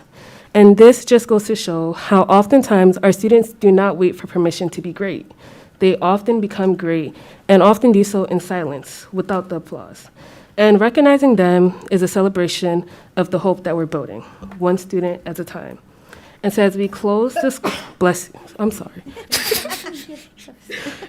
And as we close the school year, let us keep lifting those stories into the light. And for a school shout out, I would love to recognize Scotts Branch and Milford Mill Academy Slam the Exam Pep Rally to encourage students. High schoolers from both schools, girls and boys varsity teams, visited the elementary schools to hype them up for the MCAP testing. So if a student answered an MCAP question correctly, they got the chance to take a shot with the basketball. But beyond the games, the high schoolers shared tips on overcoming test anxiety, staying motivated, and the importance of sticking with school. And as a student, we often know that testing is tumultuous and stressful, but I was happy to see their efforts to not just prepare for an exam, but to also show that younger students that they have a team cheering them on within their community. And so with just 2 months left as the 44th student member of the board, it's surreal to see how quickly this chapter has flown by. And while my term is ending, there is a new beginning, and I'm confident that Foresight will lead with passion and continue to elevate the standard of student leadership. And I will continue advocating for students nationwide through NSBMA, because my commitment to educational equity will not end on July 1st. And as this year winds down, please know how far we've come, but there's also still work to be done. Seniors, decision day just passed, but please finish strong. I am not immune to senioritis. But for the rest of us, continue to support each other through the finish line. And to our educators, happy Teacher Appreciation Week. Because of you, you continue to shape the lights of tomorrow. So again, I just want to say thank you, and it has been a privilege to serve these past few months. Thank you. Next on the agenda is unfinished business, the Arbutus and Catonsville Middle School boundary recommendation, and for that I call on Dr. Grimm and Mr. Taylor.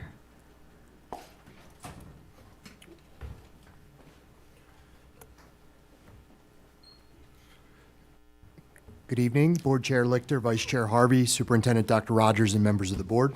Good evening. In accordance with Superintendent's Rule 1280, on March 25th, 2025, the board received for consideration and approval an administrative review boundary change request for the boundaries of Arbutus and Catonsville Middle Schools.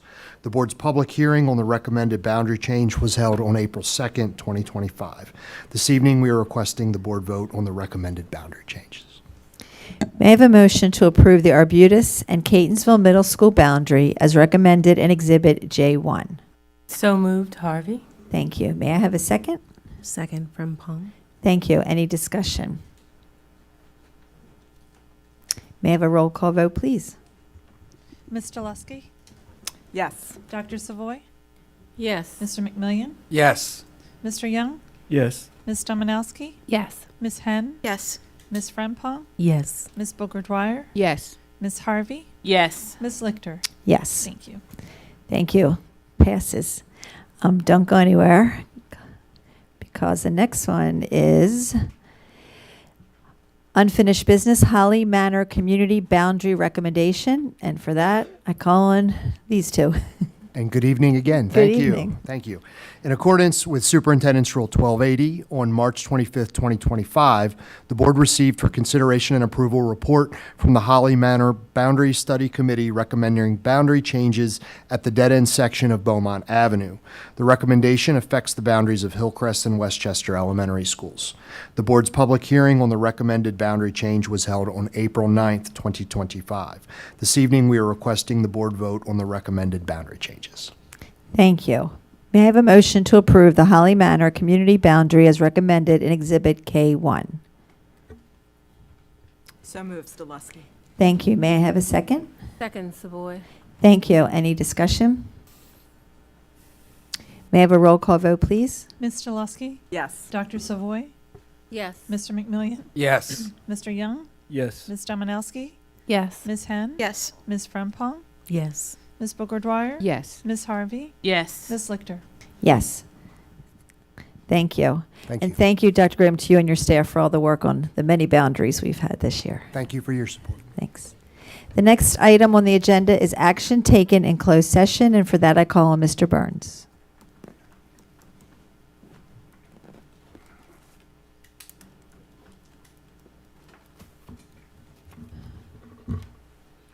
Good evening, Chair Lichter, Vice Chair Harvey, Dr. Rogers, members of the board. This evening in closed session, you considered legal matters, including an appeal, HEA 25-018. Now is an appropriate time for the board to affirm the action that it took in closed session. Thank you. May I have a motion to approve the action taken in closed session on hearing examiner's case HEA 25-018 and authorize Ms. Gover to sign for those board members not physically present? So moved, Henn. Thank you. May I have a second? Chike Killer. Thank you. Any discussion? May I have a roll call vote, please? Ms. Chikekulo? Yes. Ms. Delusky? Yes. Dr. Savoy? Yes. Mr. McMillian? Yes. Mr. Young? Yes. Ms. Dominowski? Yes. Ms. Henn? Yes. Ms. Frempong? Yes. Ms. Booker Dwyer? Yes. Ms. Harvey? Yes. Ms. Lichter? Yes. Thank you, Mr. Burns. Thank you. The next item on the agenda is new business, report on board policies. This is the first reader for this policy, and for that I call on Ms. Robin Harvey, Vice Chair of the Policy Review Committee. Thank you, Madam Chair. On behalf of Chair Pumphrey, members of the board, the Policy Review Committee asks that the board accept this report of the committee's recommendation of proposed changes to the following board policies. Board Policy 1240, visitors to schools and office buildings. Board Policy 4002, obligations of employees of the Board of Education of Baltimore County. Board Policy 4010, nepotism. Board Policy 6304, commemorations and observances. Board Policy 6307, patriotic exercises. These policies are presented to you on tonight's agenda as Exhibits M1 through M5. Thank you, Ms. Harvey. May I have a motion to accept the recommendation of the Board's Policy Review Committee for Board Policies 1240, 4002, 4010, 6304, and 6307? So moved.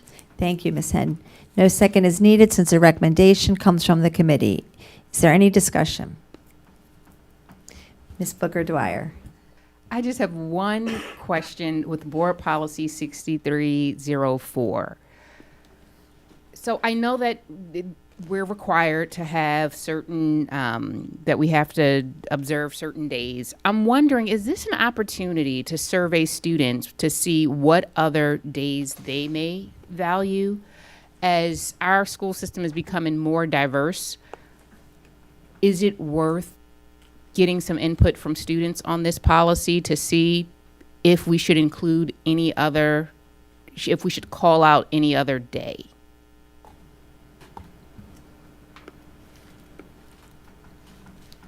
Any comment to Ms. Booker Dwyer's suggestion? Ms. Henn? Yes, I think it's a great idea. The policy gives the superintendent the discretion to add days as she deems fit. So I think she has the latitude to add days based on the student survey. So if the board does approve this policy as is, that certainly allows her the latitude to add days based on student feedback. Thank you, Ms. Henn. Any other comments? Ms. Booker Dwyer, did you want to say something else? No, Okay. I just wanted to say, just for consideration and, however the feedback is gathered from the students, it doesn't necessarily have to be a survey, but just however it's gathered, just to inform future revisions to this policy, because I know it comes around every so many years. Yes. Thank you. And to Ms. Henn's point, it can be added even before that review. Ms. Stileski. Thank you. Just a quick comment. I also think it's a terrific idea, and I just want to quickly thank Dr. Ferrone for his advocacy for instilling patriotism, and I know many of the days also relate to patriotic holidays, so in addition to surveying students, it's an excellent opportunity to, instill use different methods to instill values and patriotism. Thank you. Thank you. Any other further discussion? May I have a roll call vote, please? Ms. Chike Kalu? Yes. Ms. Stileski? Yes. Dr. Savoy? Yes. Mr. McMillian? Yes. Mr. Young? Yes. Ms. Dominowski? Yes. Ms. Henn? Yes. Ms. Frempong?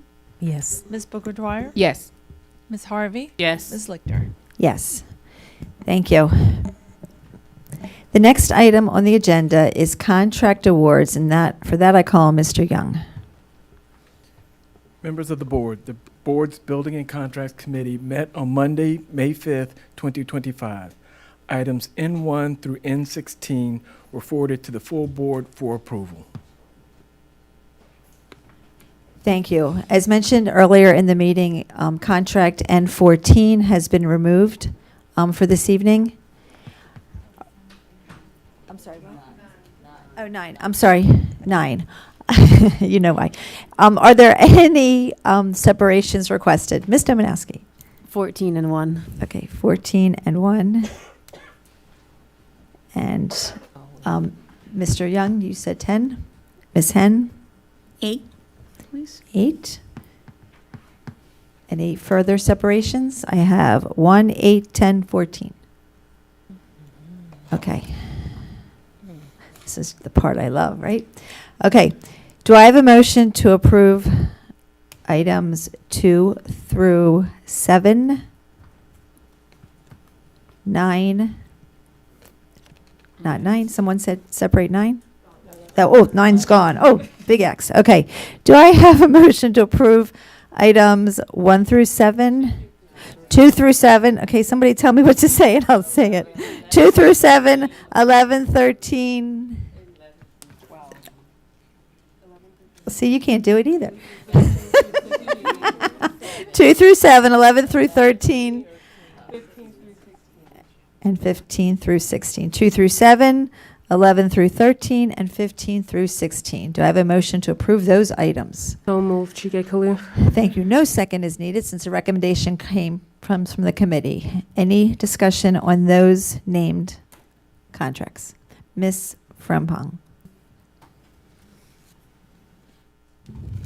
I'm sorry, I'm trying to match up my questions with That's okay. the contracts. So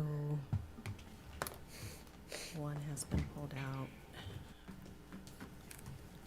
Okay, number 3 is included in this. Okay, so my question as far as the instructional materials for these, are these physical items, digital items, or both? You're referring to number 3, Ms. Yes. Frempong? Okay. Dr. Kraft, you want to come forward, please?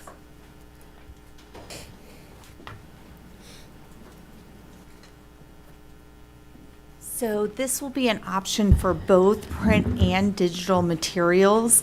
And in terms of the digital, we will be getting, the print, of course, will have those year to year because they'll be textbooks. The digital, we are actually only purchasing for a year. Again, in regards to being fiscally responsible, we're going to take feedback from both students and teachers in terms of how that supports the learning and the teaching. So what happens to any like old or no longer used supplies and materials? So level 5 is actually new. So we historically have gone from level 4 straight into AP. And what we have noticed, not only in our AP scores, but from teachers, is there are students that are just not ready to be successful in AP. And what we really want is we want people being successful in AP. Sometimes that's their seal by literacy completer, but also for college credits, which helps financially for students as they enter college. And so we are developing these courses in response to the fact that there were students that weren't ready for AP, and we really want them to be. And so the courses, so we don't have any old materials because we literally have just created the courses. And we're really excited. We've gotten good feedback. We have so many teachers signed up to come to the June training because they are excited to have these materials to use with their students. Wonderful, thank you. The next one is the number. For CWA, so that's contract number 5. That's in this batch. Okay. There's mentoring included in this contract. Can someone speak just a little bit more to that? We've been hearing, from the public about wanting more mentoring. We actually heard about public comment. There was a gentleman on behalf of Kappa Alpha Psi speaking about mentoring in their program, and then it sounds like there's mentoring in this contract too. So can you speak to that? I can speak to it a bit. This is part of the community schools program.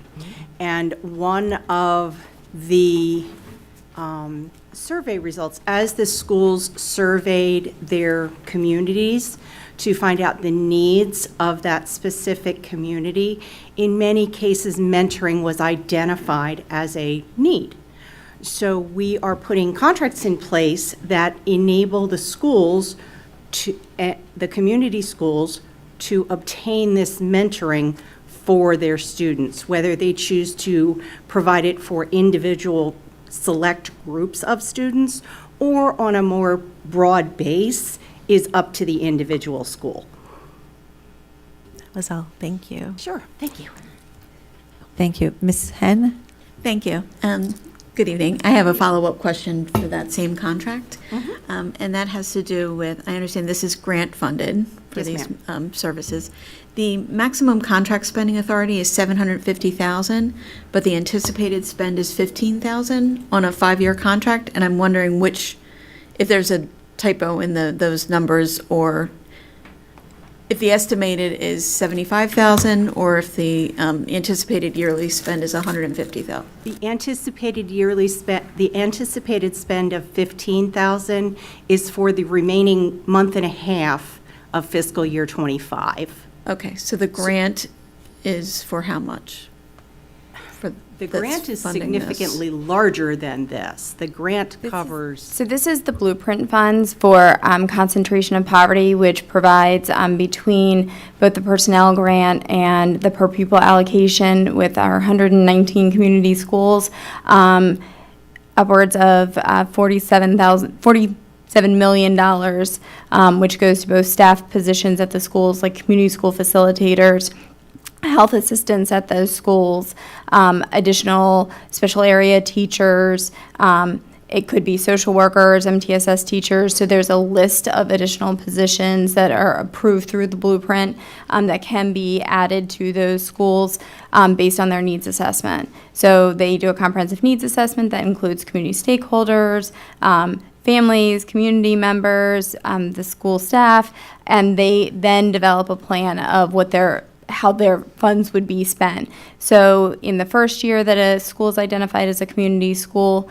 they get the personnel funding. It's not till year 2 or 3 of a community school where they have a well-developed plan. Do they get the per pupil allocation, and the funding to the schools for the per pupil allocation is based on calculations provided by MSDE. Okay, so can you explain how you arrived at the 750,000 spending authority? And we're looking at, I'm doing mental math, just under 200,000 per year. That is, what would be the approximate per pupil allocation then on this contract, if you know offhand?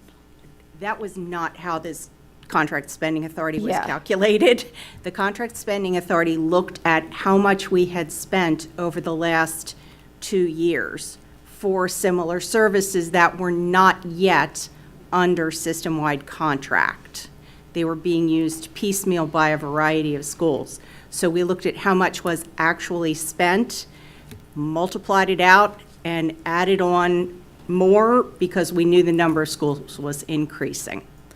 Okay, I ask because if we're funding it with concentration of poverty grant funding, which follows the student, it would follow my logic anyway that we would calculate the anticipated need based on the number of students we anticipate using these services and products. So this allows any community. So this is not just allowable spending for just a group of community schools. Their spending can fluctuate based on different programs and services that they implement at their school. So I think the number is a holistic number to try to capture.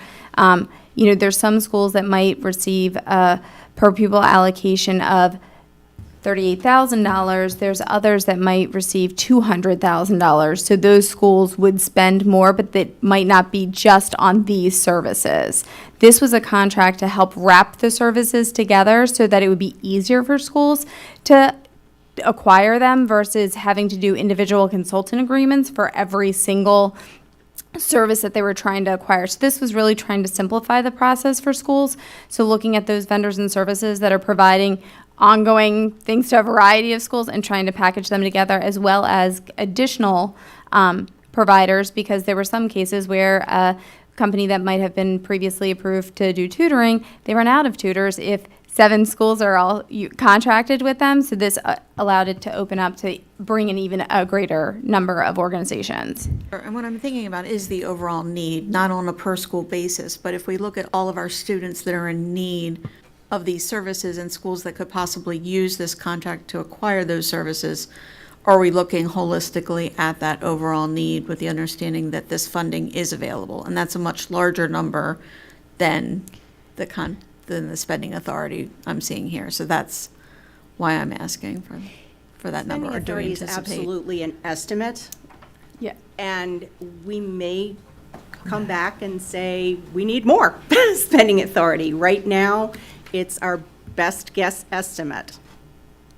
Thank you, Madam So Chair. isn't this in essence a approved list of vendors that our community schools can use when they're looking at the funds they have and the needs of their community? Absolutely. So, right, so because it feels different than some of the other contracts that we look at, but it's an approved list, and then they can determine, so even though central office is presenting it, it is really, you're doing that so that the schools can then use any one of those on there. So right now, we don't know, some of them may not be used at all, some of them may be used more than others. Correct. Okay, Mr. McMillian? Ms. Webster, I had 3 people complain to me about the timeliness of paying these particular vendors. And they were saying that it's a long time and the people wait for the money. And some vendors say, we don't want to provide this service because we know BCPS is going to delay and the payment. Is there a reason for that delay? Is that accurate? I can't speak to the accounting team. Clearly, Somebody can.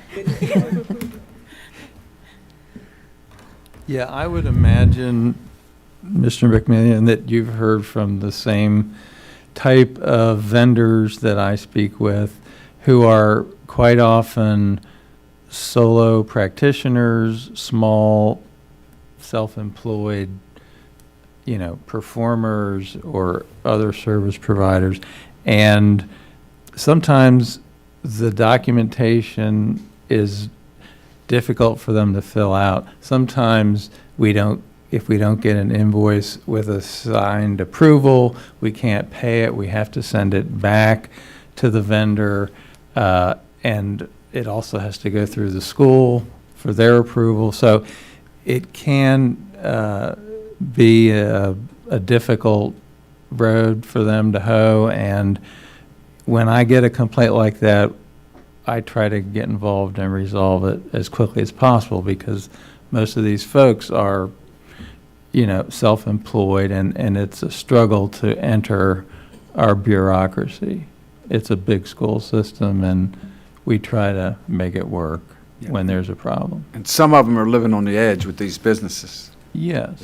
Yeah. Thank you. And we appreciate that and try to so I get plenty of calls, and I think we get them resolved eventually. Thank you very much. Thank you.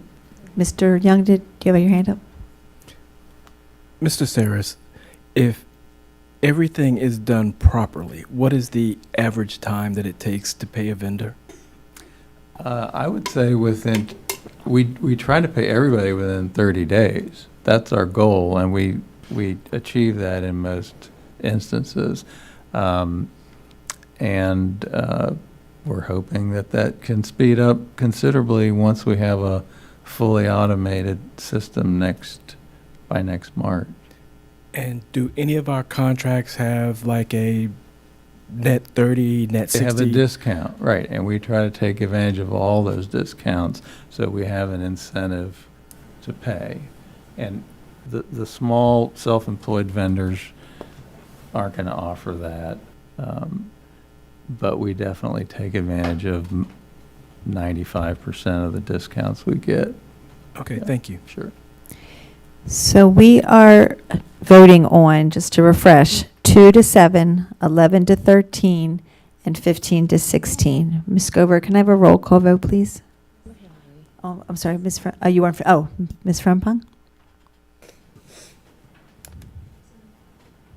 The next one was item number 6 for the financing resolution. And this talks about the vehicles that are going to be purchased through the resolution. There are buses being purchased through this resolution, which I'm assuming are gas. And sometimes we get emails about electric and being more environmentally friendly. So I guess I just wanted to have the opportunity to hear, as we purchase these new set of vehicles, why is it that we're going with gas and not electric? Well, most of them are diesel, Oh, for okay. starters. I think that one of these 3 Type A's might be gasoline. I'm not sure. Yeah, they're a mix. They're a mix of diesel powered and gasoline powered. They are all fossil fuel powered vehicles. Right now, the The electric vehicles that we've purchased or that we've leased through previous contracts, which are school buses, we're continuing to engage in that work. Our partner in that has had some difficulty fulfilling the orders, in part. And secondly, some of the grant funding has been in jeopardy that we've had as a result of those. Right now, we do not have the infrastructure to purchase non-fossil fuel vehicles as some of our standard vehicles and some of our lease vehicles, and the cost is also prohibitive. A school bus, an electric-powered school bus, is roughly 3 times the cost of a conventional school bus, and it costs the same over time to operate, which was one of the selling points that it would be a reduced cost, but our counterparts that have more of those, and in the small number that we currently have, it is more expensive for us to operate those vehicles at this time. Thank you for the explanation. And then in the resolution itself for Section 4, it speaks to the chair, the secretary/treasurer, who is our superintendent, and then the controller. Who is the controller? Currently, that position is vacant, and I'm serving in that capacity until we can make either an acting or a regular appointment. Okay, thank you. All right. 10, 11. Okay. And next, my questions are for number 11 with the W-2 processing. So is this W-2 process in-house now or outsourced? Because this speaks to, we have to outsource for the W-2s, even though we have the ERP? It's currently in-house, and because the ERP, the Oracle platform, can be accommodated to provide this service and relieve us of equipment maintenance, and also provide us with the ability to, because for the next, for this calendar year, we're going to have 6 months of records on the legacy system and 6 months on the incoming system, which, takes effect July 1. This will better allow us to combine the data and issue that combined W-2 at the end of the calendar year.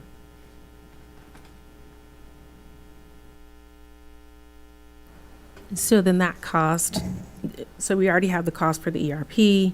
Now we're looking for this contractor for the W-2 process. Is that still, I guess, cheaper as far as the cost compared to what we had been doing before?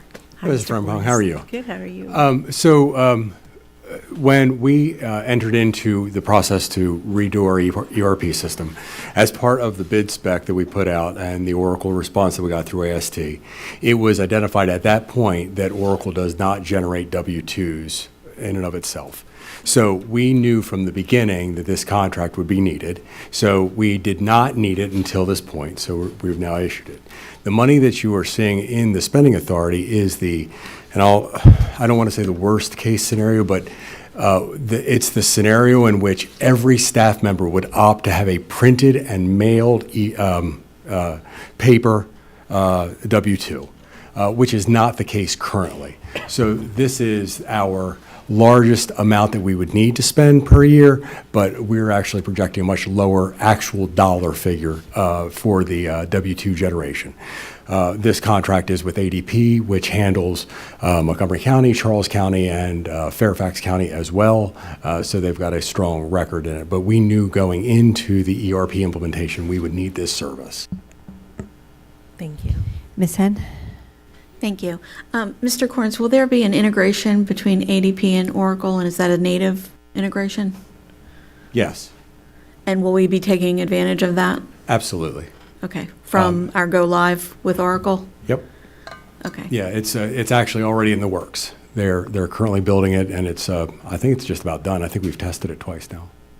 So if employees were to use their own tax preparation services, just filed mine, like for instance TurboTax, will they be able to download their W-2s using ADP and take advantage of convenient features such as that? That's since exactly we're how using it would work. ADP? Yep. That is Beautiful. exactly how it would work. Yep. Thank you. Mr. Young? Mr. Corns, you said that Oracle does not have a native W-2 feature. So this contract is a one-year contract with no extensions. It ends next year. So what are we doing after that for W-2 processing? So, Mr. Young, I'm waiting for Ms. Webster to fill in with. So we we went with a cooperative contract on this, and so the term of that cooperative contract was for a 1 year, and so we have to get we had to get this in place. So we found the one that was readily available, and then we will go back to work to get the next contract in. We will probably see you again next year. But we will continue to be using ADP for our W-2s. Large cooperatives like Omnia rebid their solicitations dependably, so we would anticipate having a new contract through Omnia to bring back in the future.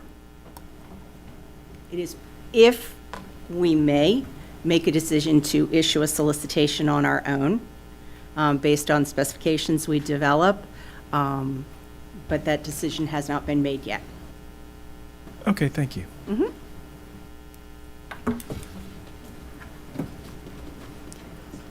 Okay, Ms. Frempong?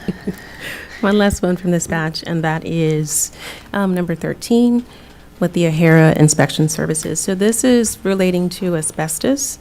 And so my question is this for school buildings and/or facilities? I'm sorry, I'll let you guys get settled.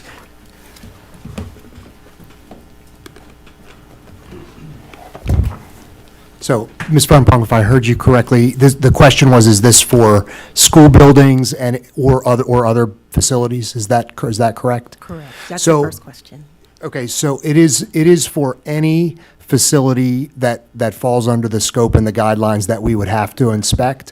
I do believe we have a mix of our facilities, office facilities, I'll say, or other properties, and school buildings that are required to be inspected on that triannual schedule. Okay, and then so for the school buildings or the facilities that still go through this inspection because that means they have it, is there a plan, like a comprehensive plan at some point that we are removing this and getting rid of that material? So that's an excellent question, and it all depends on how the material is integrated into the facility. Whenever we make a repair now, if we know that there's something there or the age of the facility, the type of facility, we're bound to test. So often, even when we break glass, for example, in some of our older buildings, the glazing contains asbestos, and we have to get that remediated, especially at night and or when students aren't there, and before we can replace it. So we already have those procedures in place to address that. Did that answer your question? It sounds like you have something in place to replace it, but I mean, I guess is there an overhaul? Like Typically not unless we are replacing a fixture or renovating or we're demolishing. Yeah, it would be cost prohibitive for us to go through and replace everything that needed. And quite frankly, if it's undisturbed, it's not in any kind of a concern anyway. Yeah, that's why the inspection process is so important, the compliance measures. Right, because it's only when you're kind of disturbing it and kicking Yes, up ma'am. that material. That is So- correct. Okay, Yep. thank you. Thank you. I'm done, Madam Chair. Okay, Ms. Frempong. All right, so back to we're going to take a roll call vote on items 2 through 7, 11 through 13, and 15 through 16. May I have a roll call vote, please? Ms. Chikakula? Yes. Mr. Lusky? Yes. Dr. Savoy? Yes. Mr. McMillian? Yes. Mr. Young? Yes. Ms. Dominowski? Yes. Ms. Hen? Yes. Ms. Frempong? Yes. Ms. Booker Dwyer? Yes. Ms. Harvey? Yes. Ms. Lichter? Yes. Thank you. Do I have a motion to approve item 1? So moved. Dominowski. Thank you. No second is needed since the recommendation comes from the committee. Any discussion? Mr. McMillian. I'm just curious, what, Dr. Donato, is this what was referred to previously as illustrative math? Yes, it is. So it's referred to as mathematics grade 6 through algebra 2 program. Is there a reason it's no longer called illustrative math? It's still called illustrative math. That's just. I'm sorry. No.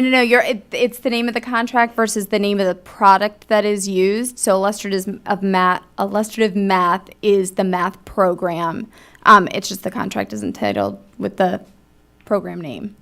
Okay. It is so math. Previously, we've used this, and we're continuing to use it, but for some reason, the name wasn't included in the description of the contract. In the title of the contract.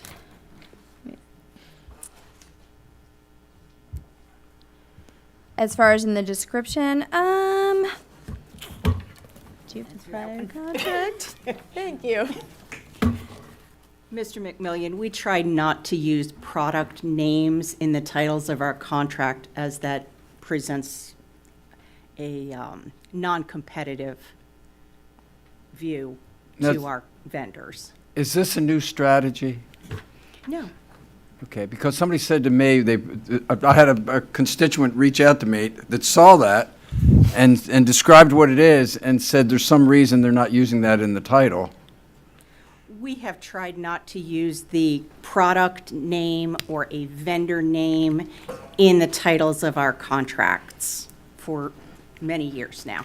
Okay, this individual just described how difficult it would be to research this program by not using that title. It is challenging to determine which contract is talking about which product That's what's. in the contract database. Yes, but when you're talking about a procurement, and particularly government procurement, and you want to have an open playing field for all vendors, you don't want to use the product name in the title of the contract. Okay, thank you very much. Thank Sure. you. Thank you. Ms. Harvey? I just wanted to confirm that this contract, because it involves curriculum, was approved and reviewed by the curriculum committee prior to its presentation here. It was, and this is actually a two-year extension of the contract. So this was illustrative math, which we currently use. This is a request for a two-year extension, increased spending authority to go with that. And so it was reviewed through contract committee previously in 2021. In 2023, I was not here, but that's the middle date, so I'm assuming we might have come back for some sort of modification with it. And right now, we're doing the two-year extension request. Okay, thank you. You're welcome. Ms. Henn? Thank you. So, Ms. Webster, I have a follow-up to Mr. McMillian's question. I, too, find it difficult to locate contract exhibits in board docs when the product name is not in the contract exhibit. So I want to differentiate between what I hear you saying, the contracts database, and the contract exhibit that's prepared for board members and the public, that's stored in board docs, which is what we receive and review and have to go from. So there's a contract description that's on that, which may be pulled from the contracts database. I don't know. I can't speak to what's in the database. And I understand what you're saying, why we don't want the product name in that database. But is there something precluding staff from including the product name and the contract description in the exhibit that we receive? We try not to include the product name in the title. We have tried to include it in the description. It is not, you are correct, does not appear in this description, but we have tried to include it in the description so you can locate it in that field on the contract database. Okay, because I too have noticed, and what Mr. McMillian has heard, is that the product names have not been, and this seems to be the case more lately than previously, the product names have not appeared in the description. We can take So a it would be look at helpful. that. We I'm can sharing some absolutely feedback take a that it look would at be that. very helpful. Sure. if those were in there. And especially when the title is more generic, then it just helps us understand what is being recommended. Absolutely. Thank you. Thank you. Ms. Dominowski, did you have a question? Okay. All right, may I have a roll call vote on contract 1?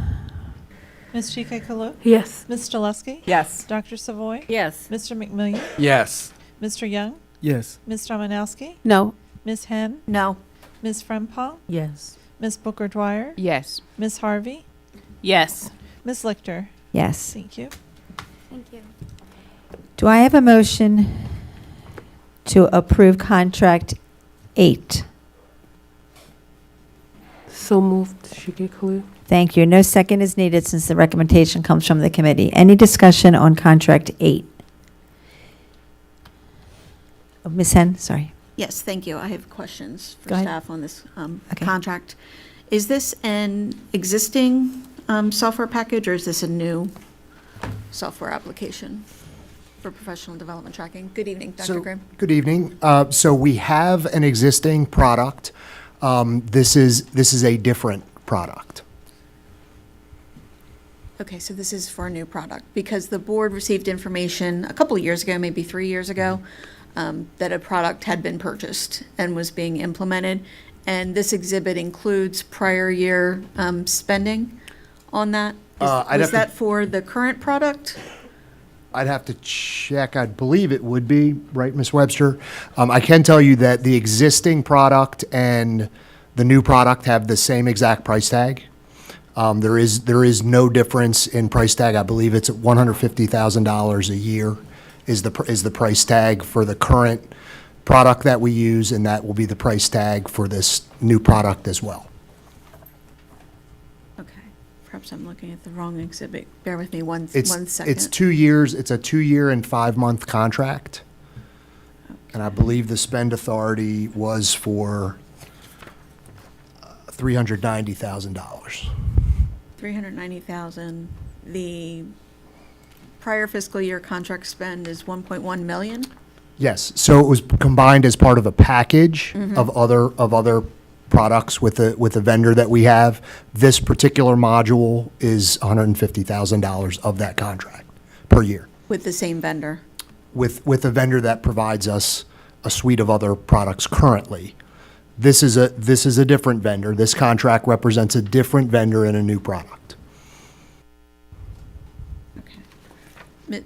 Webster, perhaps you can shed some light on the procurement Sorry, I'm trying to pick up the piece question of that I that. missed. I'm trying to understand the contract exhibit as it's outlined here in terms of, this is a new contract recommendation for us with the same vendor. We have prior year spending authority with the same vendor for I'm sorry, excuse me, other- I'm sorry. It's a different vendor. It is not the same vendor.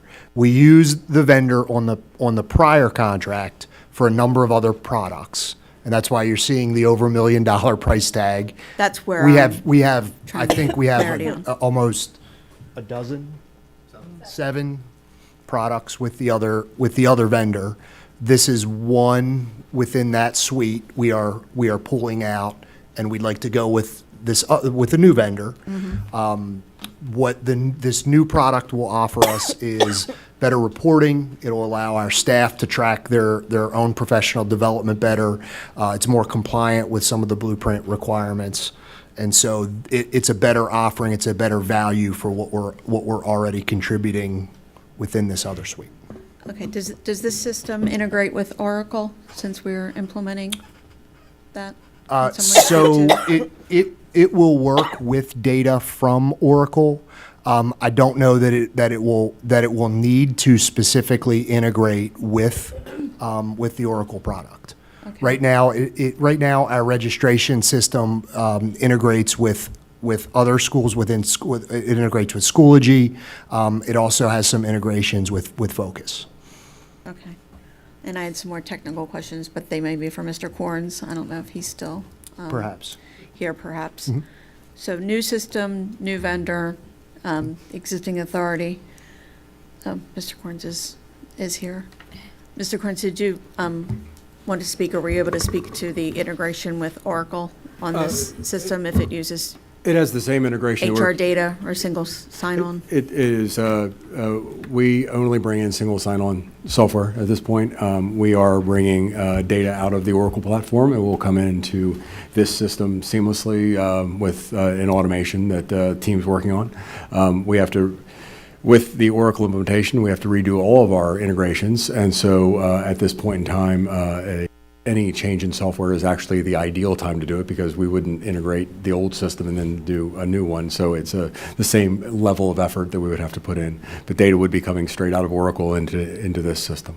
Was that one reason for the move? Because it was just a couple of years ago that the board was asked to approve purchasing of the current system. So I'm trying to understand the justification, given that that was 2022, I believe, maybe late 2021, that a professional development tracking system was chosen and implemented, so it hasn't been too long. One of the main reasons is that the current system that we have does not have reporting features, and the vendor is uninterested in creating those reporting features to help us to report back when we're asked how many of our teachers have had X training or Y training or have engaged in this.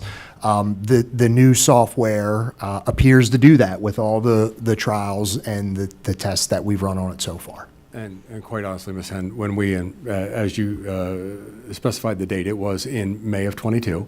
That was in response to the homegrown system that we had being decimated by the cyber attack. That system needed to be implemented immediately so that we could start offering professional development. So the package that was chosen. We worked with it for 3 years in order to make it meet our needs. And the professional development team has come to the conclusion that the level of effort it is taking to create the things that are needed are more work than it would be to forklift out and replace with something that actually does it natively. So that's the real rationale behind this implementation. Thank you for that background, Mr. Corns, and everyone. I appreciate it. My last question is this. Did we explore, thank you. Did we explore other partnerships such as with CCBC or county government to make use of their systems? I'm always looking for opportunities to save costs, especially this year. And were there any opportunities there? And did we look into that? So the registration system, as we are using it, does not directly align with the methodology that CCBC does. They are using a true registration system. This is a little bit of an amalgam between that as well as self-selection, as well as teachers going in and being able to interact with their own professional development at an ad hoc level. So the use case doesn't engage as heavily. We are currently working very diligently with those two partners as well over data sharing, and that is a very entangling problem when we get to shared resources of that nature. So to answer your question, Ms. Henn, we looked at several products. We did not directly go to CCBC and county government saying, what are you using? But given what we know about the system as we've been using it, what the teachers have given us feedback on, and what Superintendent and Blueprint have asked for, this system meets all of those needs and has kind of basically checked all of our boxes without a lot of developmental effort. Great. Well, thank you for considering those opportunities as they arise. Appreciate it. Ms. Dominowski? I just have one quick follow-up question. Since this is coming from, we're taking it off of another contract, will that contract be adjusted? Yes. Yes. So our team has worked diligently with Ms. Webster, and this one module, if you will be taken out. That's why I said the cost is, it's a wash. There is no cost difference. Just want to make sure that spending authority will be taken away from the other contract. Well, the spending authority actually doesn't get adjusted, but we have reached out to the prior vendor and told them that we will not be renewing that specific module. So we will not be paying for that specific module for this coming year. But so if it's a wash and we're not taking away the spending authority, I know you don't have to, but still, like, you could if it's there. You know what I mean? Like, then is it really a wash if we can still keep spending that money on the other contracts with other vendors? We don't have the money. The office to has to spend have it. the money. Yeah, we don't have the money to spend. Regardless Yeah. of the spending authority, there has to be the budget available. Okay. And they're going to be using the budget on the new software. Okay, That's right. We're down to the penny on this. okay. Yep. Thank you. You're welcome. Ms. Booker Dwyer? And so if this system, so it's just for registration and reporting, will teachers be able to track the professional development that they and keep track of the credits that they Yes. earned? Okay. Yes. I'm sorry if I failed to mention that. Yes, they will, and that's a big draw to it as well. As we align with Blueprint and we make sure that they're following their professional learning plans. May I have a roll call vote on contract 8? Ms. Chike-Kalo? Yes. Ms. Stileski? Yes. Dr. Savoy? Yes. Mr. McMillian? Yes. Mr. Young? Yes. Ms. Dominowski? Yes. Ms. Henn? Yes. Ms. Frempong? Yes. Ms. Booker Dwyer? Yes. Ms. Harvey? Yes. Ms. Lichter? Yes. Thank you. Do I have a motion to approve contract 10, telecommunications master service agreement? So moved. Still. Thank you. No second is needed since the recommendation came from the committee. Are there any questions or discussion? May I have a roll call vote, please? Ms. What? Chike-Kalo? Yes. Ms. Stileski? Yes. Dr. Savoy? Yes. Mr. McMillian? Yes. Mr. Young? Recuse. Ms. Dominowski? Yes. Ms. Henn? Yes. Ms. Frempong? Recuse. Ms. Booker Dwyer? Yes. Ms. Harvey? Yes. Ms. Lichter? Yes. Thank you. Thank you. Do I have a motion to approve contract number 14? So moved, Dominowski. Thank you. No second is needed since the recommendation comes from the committee. Any discussion on item contract 14?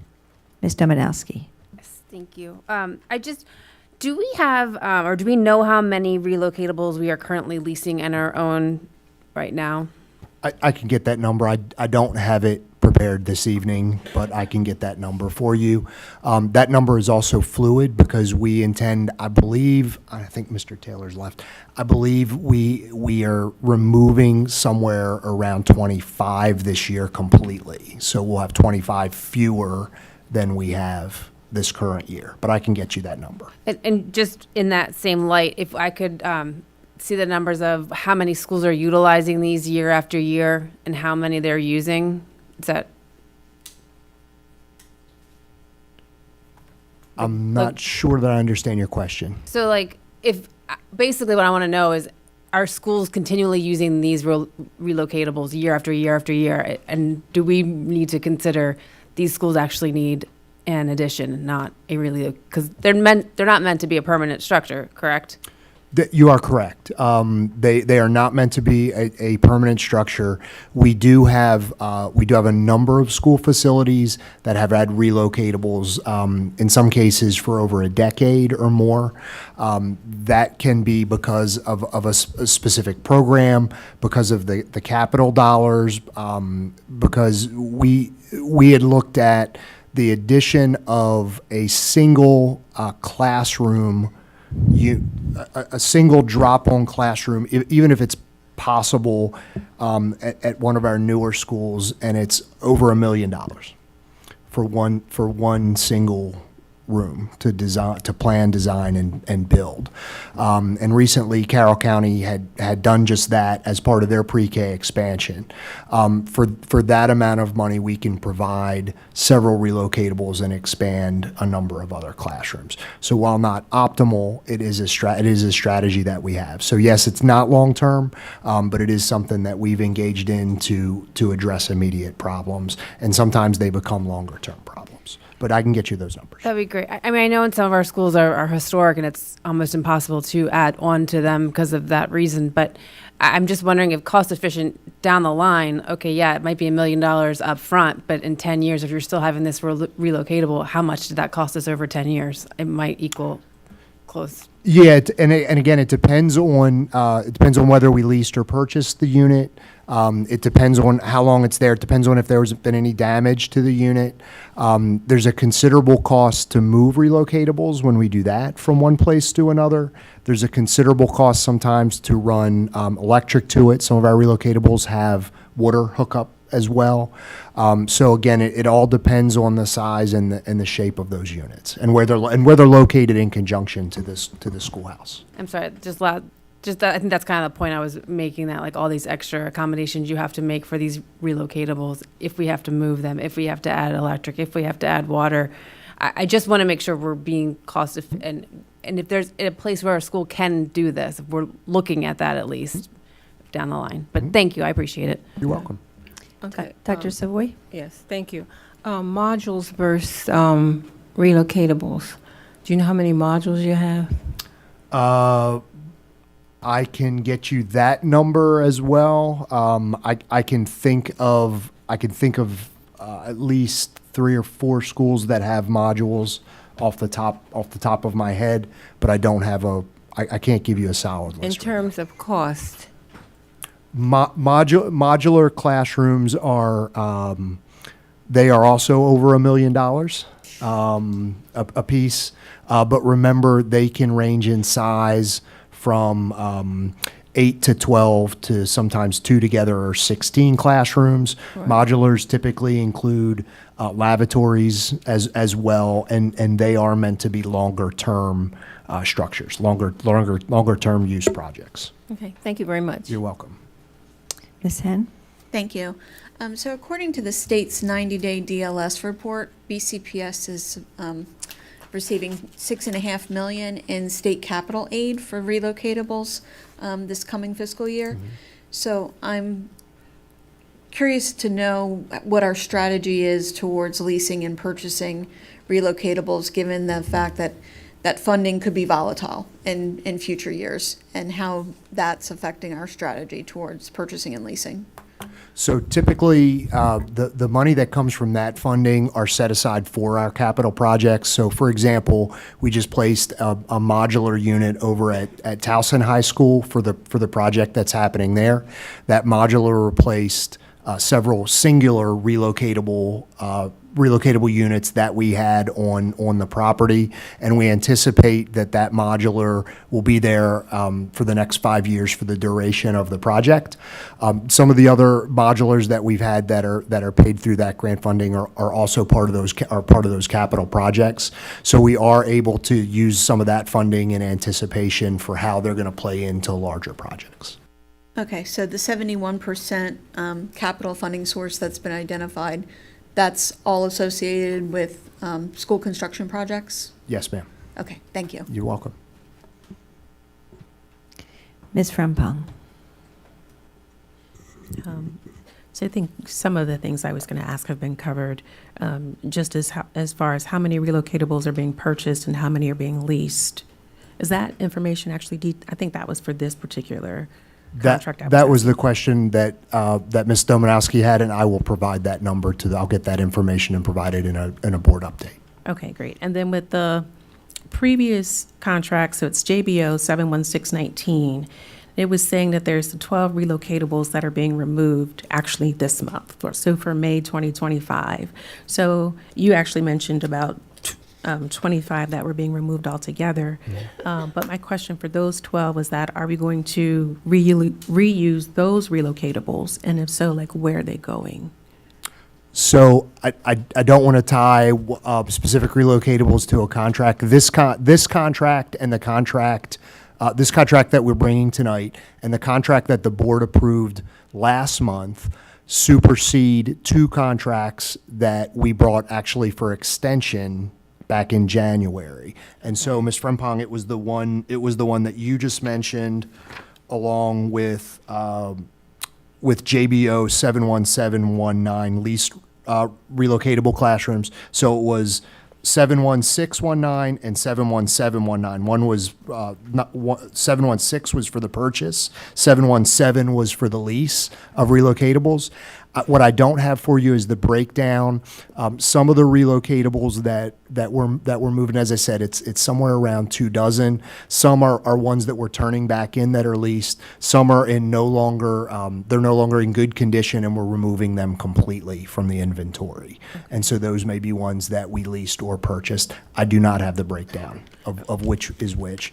I can get you the number of what we have leased versus what we have purchased. Okay, so then in, I guess, a previous answer with the 25, that are being completely removed, that's just because we don't need them anymore or because of functionality? That is because we have been actively trying to reduce the number of relocatables that we need in the system. Okay. And that's been a goal that the county has asked us to work toward.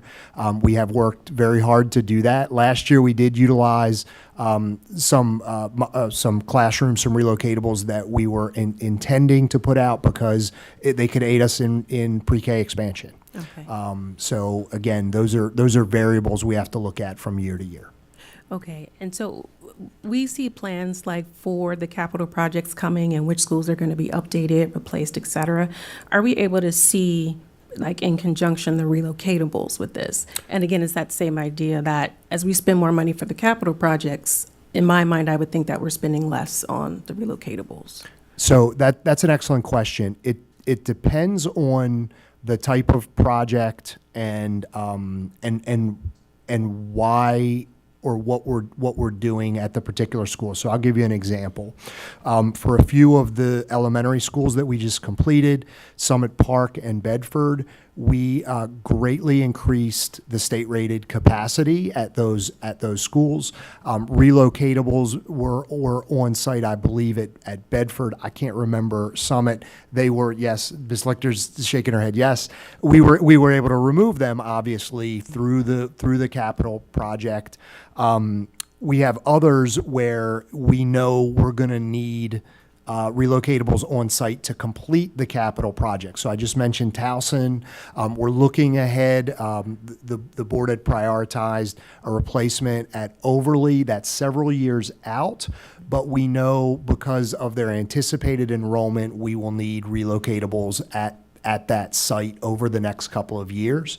Every year, we look at our inventory, we look at our needs, we look at any adjustments that were made. Sometimes the enrollment figures, enrollment projections are variable, and then we make a decision about where the relocatables are. To Ms. Dominowski's earlier point, sometimes we have a school that has it now, a program shifts, we see their enrollment is about to go up in a year. It's actually more cost effective for us to leave a relocatable in place for 1 year if we anticipate they're going to use it again the following year because of the cost of removal or replacement or just even hooking up the electric to it. Thank you. Okay, you're welcome. Thank you. Okay. Okay, may I have a roll call vote on contract number 14? Ms. Chika-Kolu? Yes. Ms. Delusky? Yes. Dr. Savoy? Yes. Mr. McMillian? Yes. Mr. Young? Yes. Ms. Dominowski? Yes. Ms. Henn? Yes. Ms. Frempong? Yes. Ms. Booker Dwyer? Yes. Ms. Harvey? Yes. Ms. Lichter? Yes. Thank you. Thank you Thank you. for answering all of our questions on the contracts. Okay. All right, Dr. Morrow, we're ready for you. It's The next, it's actually me. it's just you? It's Okay, me. got her name on there too. The next item on the agenda is a dedication of the Bedford Elementary School courtyard. And for that, I call on Dr. Grimm. So good evening again. Dr. Jones could not be present, and she asked me to sit in this evening. I'm here representing the Department of Schools to ask for the board's approval in accordance with board policy and Superintendent's Rule 7530, naming or renaming an area of a school or its grounds to name the Bedford Elementary School courtyard Connolly's Courtyard in recognition of former principal Ms. Christina A. Connolly, based on her outstanding contribution to teaching and learning in service of the Baltimore County Public Schools. A plaque welcoming visitors to Connolly's Courtyard will be installed in her honor upon board approval. So I had the privilege of working with Ms. Connolly as principal at Bedford, so it's a tremendous loss, and this is a wonderful way to honor her memory with the Bedford community. Do I have a motion to approve the dedication of the Bedford Elementary School courtyard to former principal Christina A. Connolly by naming it Connolly's Courtyard? So moved, Stoleski. May I have a second? Second, Chika-Kolu. Thank you. Any discussion? May I have a roll call vote, please? Ms. Chika-Kolu? Yes. Ms. Delusky? Yes. Dr. Savoy? Mr. McMillian? Yes. Mr. Young? Yes. Ms. Dominowski? Yes. Ms. Henn? Yes. Ms. Frempong? Yes. Ms. Booker Dwyer? Yes. Ms. Harvey? Yes. Ms. Lichter? Yes. Thank you. Thank you. Thank you. The next item on the agenda is consideration of the 2025-2026 organization chart, and for that I call on Dr. Rogers. Thank you, Chair Lichter, Vice Chair Harvey, members of the board. I'm pleased to present the proposed FY26 organizational chart. As I indicated in the superintendent's report, I wholeheartedly understand that as a school system, we are in a tight fiscal situation. I understand the frustration of our staff. No one wanted to be in this place, and truly everywhere across the organization is impacted. In the proposed organizational chart, I will highlight the changes: a reduction of 1 executive director under chief of staff. In chief operating officer, a reduction of 1 executive director, as well as a new position, executive director of fiscal services, to replace the chief financial officer with a dotted reporting line.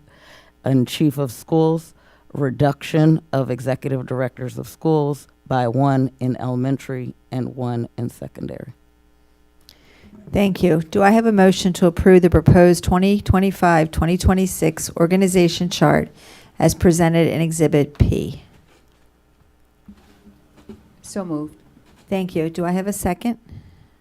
Second, Harvey. Thank you. Any discussion? Ms. Henn. I move to amend the organization chart to elevate the position of Executive Director of Fiscal Services to Chief Financial Officer.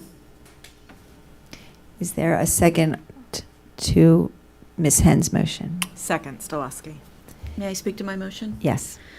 16 out of 24 LEAs in Maryland, including the largest LEAs in the state, have chief financial officers.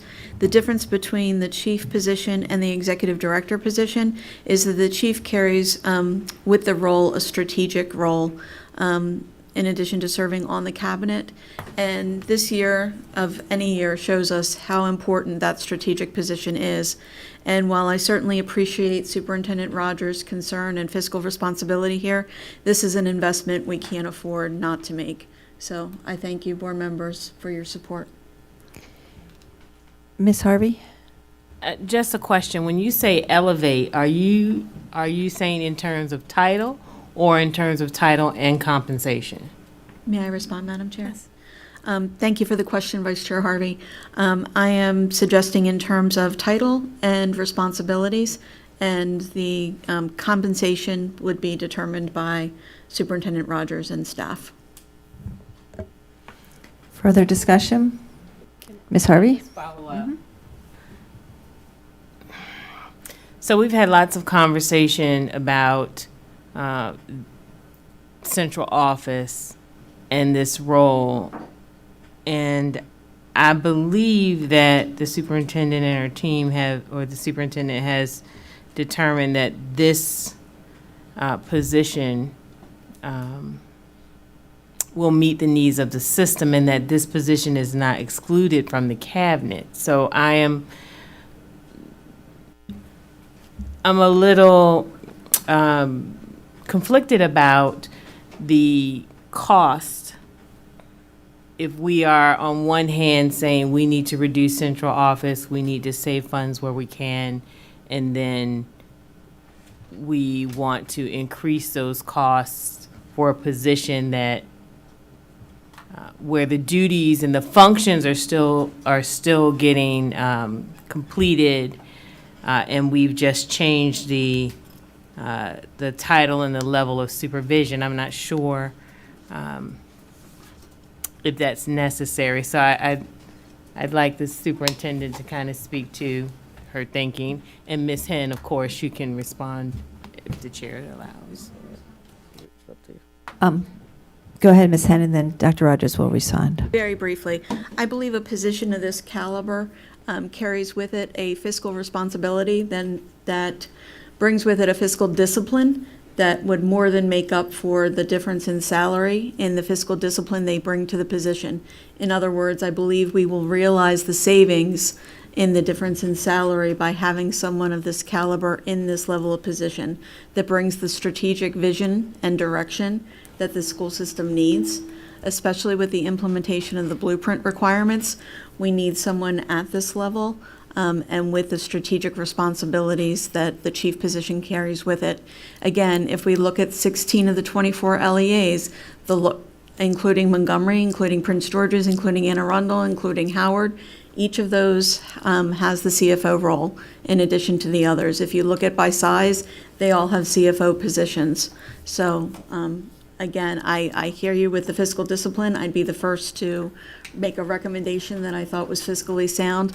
I believe this position would make up for that in savings in other areas. So thank you, Madam Chair. Thank you. Dr. Rogers?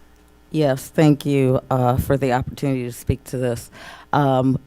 As we have gone through this process, we have analyzed every single position to determine what was feasible, what was not feasible, how we could streamline and reduce positions without impacting services.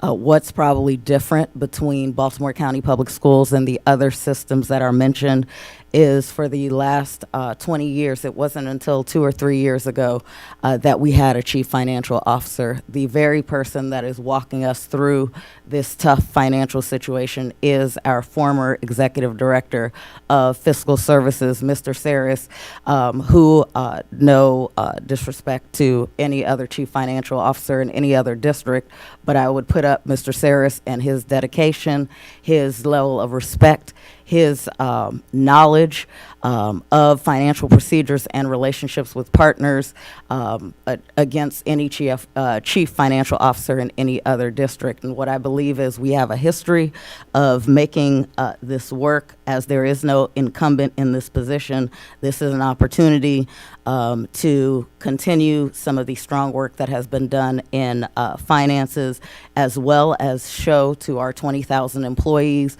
that this impact of these tight financial times, we are not immune to that at the chief executive level, and that is why I made the recommendation in a way that will not impact resources, in a way that we will continue to move the budget forward, the Office of Procurement, the support that we provide to our schools in terms of all of the financial work that they do. This is, the Division of Fiscal Services is how we pay bills and how we pay our employees, which is of utmost importance. And so this recommended change allows us to keep all of those services in the same way while realizing a savings to the system. And it is already our current practice that has executive directors as part of our cabinet meetings providing regular ongoing input. And so nothing would be different. Thank you, Dr. Rogers. Ms. Harvey? So just so I'm clear, prior to the last few years, the system has functioned with an executive director of fiscal services rather than a chief financial officer. And those plans, those org charts were approved by the previous boards. And we, to anyone's knowledge, did not have any serious fiscal tragedies, I'll say, based on that position and its execution. You are correct. Mr. Saris served in that capacity. Thank you. Further discussion, Mr. McMillian? Dr. Rogers, approximately how much money would be the difference between the executive director and the chief? Are we talking $50,000 a year? What are we talking about? I would have to look and ask the team the exact amount of funding, but as we look at the reorganization, it wouldn't just be the difference in title for compensation. As we're looking at all of the different positions where we can eliminate redundancies, it allows us to actualize a larger savings. And I think the savings that we have slated is well over $200,000. Mr. Saris will come forward and share that. Yeah, for the moves in the division, it's about 275,000. Yeah. And so would that contract be for 2 years or 4 years?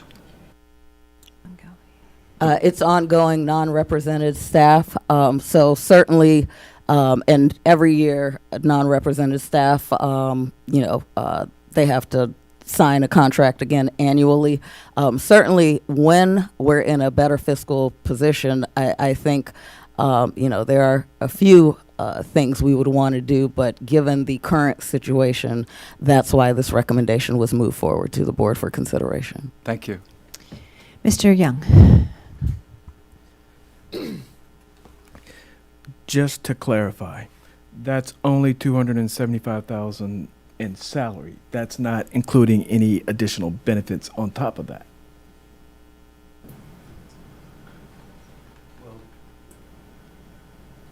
Just to be clear, the chief financial officer does not earn $275,000. Or the acting one.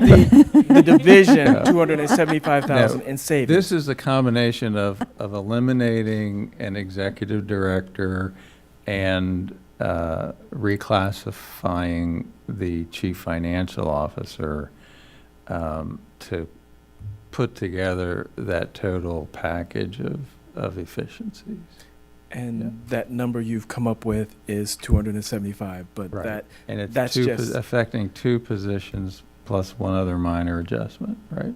but that's just salary. That doesn't include any other, as I No, said, benefits yeah. that would be due Right. to them based Correct. upon that salary or just okay. Thank you. Yeah, just salary, yeah.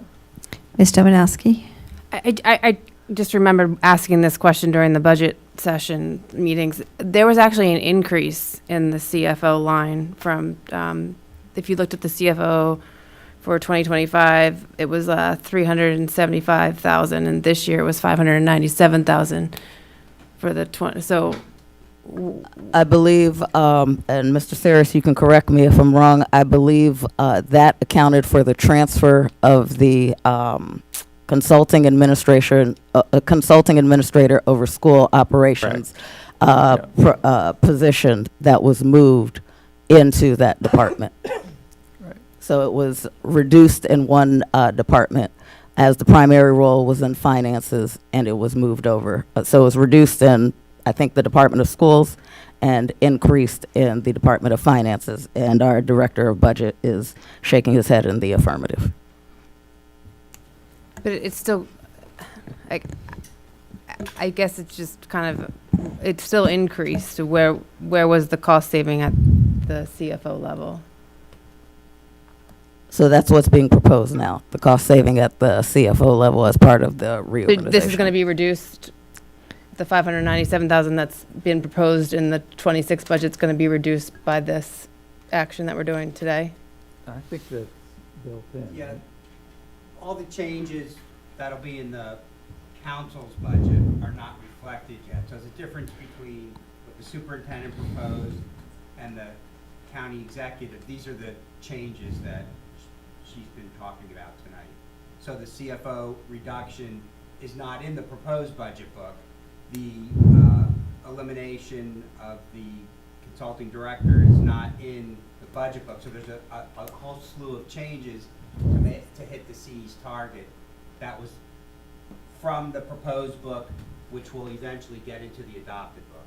Okay. Just so I'm clear, so the 200 plus thousand that we're going to save is going to come out of that 597 line, like that's going to be adjusted in the net, like. So the roughly $72 million in reductions from the board proposed budget to the county executive budget includes those savings that we're talking about. I'm just talking about this one right now. Yes, it So will I'm just- reduce, it will, when you get a final book, it will That be 597 will reflect reflected. the 200,000. Correct. And Okay, sorry, I didn't interrupt you. It'll offset, the increase you saw last year, it will go down again, which I think is what you're expecting. Okay, Yeah. thank you. Yeah. Ms. Hen? Thank you, Madam Chair. So it was inferred that in some way my motion slights Mr. Saris. I want to be crystal clear that in no way does my motion do that. This is purely in the best interest of the school system moving forward. This motion elevates the position in charge of the finances, the fiscal responsibility of the system, which we delegate as a board to an individual. Mr. Saris has done a fine job. I've worked with him on this board for 9 years. And if anything, it gives him or whoever is in this role a seat at the table. And $275,000, any CFO worth their salt can make that up in a year in terms of the value that they bring and the cost savings that they bring, simply in their experience that they bring to the table, in their input in the decisions that are made each and every day on the cabinet. So I don't want to be penny foolish when we make this decision as a board. We need to be thinking in the long-term best interests of the school system, what's going to benefit children long-term. And that's the compounded fiscal what makes sense over the long term. So, and I think elevating this position to look out for the fiscal best sense of the system is what makes sense, long beyond what we need to do in 1 year. If we do bring in an external candidate, they're going to need to come up to speed. They're going to need to be in the room when decisions are being made. So, thank you. Ms. Booker-Dwyer? And so when I look at this org chart, I see the dotted line going straight up to the superintendent, which says that it's going to be have a seat at the table. And if we really want to talk about like what's in the best interest of the school system, we look at Baltimore County Central Office. It is the smallest central office compared to any school district our size. And so I would love to bring back some of the executive director positions. I would love a deputy superintendent. I would love some more chiefs. We can't afford it. And if we're, a lot of people want to go back. They want to go back to a time when they felt like Baltimore County was in its glory days and that we had there was an executive director then. And so I hear what Ms. Henn is saying, and I would love to have a chief financial officer, but given the time that we have right now and the tough fiscal times that we are in, and recognizing that this executive director is going to have a seat at the table with the chiefs, I don't see how we can. If we're going to try to make the argument to be like a Montgomery County or to be like a Anne Arundel County with their chiefs, then we need to add a lot more positions back into central office. We're doing the best that we can, I feel like, right now, given the fiscal climate that we are in. I would love to honor the agreement that we had with the teachers. I would love to do all of those things, but we just don't have the money in Baltimore County right now. And so we have to make these tough decisions. And this is a tough decision to make, but I totally understand why the superintendent has recommended this. I don't have a question. I do have a comment. I'm more concerned about the who than the title. So to me, it's making sure that HR does their due diligence, that the superintendent does, that whomever we pick, whether the title was going to be executive director or chief financial officer, that this person can do the work that we need to. Reducing her cabinet is going to be most detriment to the superintendent. These are her right hands who she's doing for cabinet. For her to reduce it, then she has faith that she can accomplish what she needs to accomplish, pick the right people to do the work that needs to be done. But to me, we can call them chief financial officer, but if they're not the right person, it's not going to matter. So whether they're an executive director or they're a CFO, I think it's the quality and the competency of who is selected. So if the superintendent is saying that she can do the work, that she can use them strategically, then I think the executive director role has worked in the past, as we see right here, and can continue to work in the future. Any final, Ms. Stileski? Thank you. I just have a question of clarification. So if we stick with if the motion is made for the CFO, it was stated, I just want to make sure that it's correct, that it may or may not influence a change in dollar amount, depending on the candidate.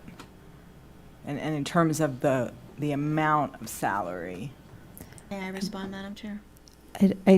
Is that a question for staff or what are yours? So I believe somebody asked about the difference between the positions and would the difference. You mean the $275,000 they were discussing? Well, the difference in the salaries between Right. the executive Director director and the chief position financial. versus.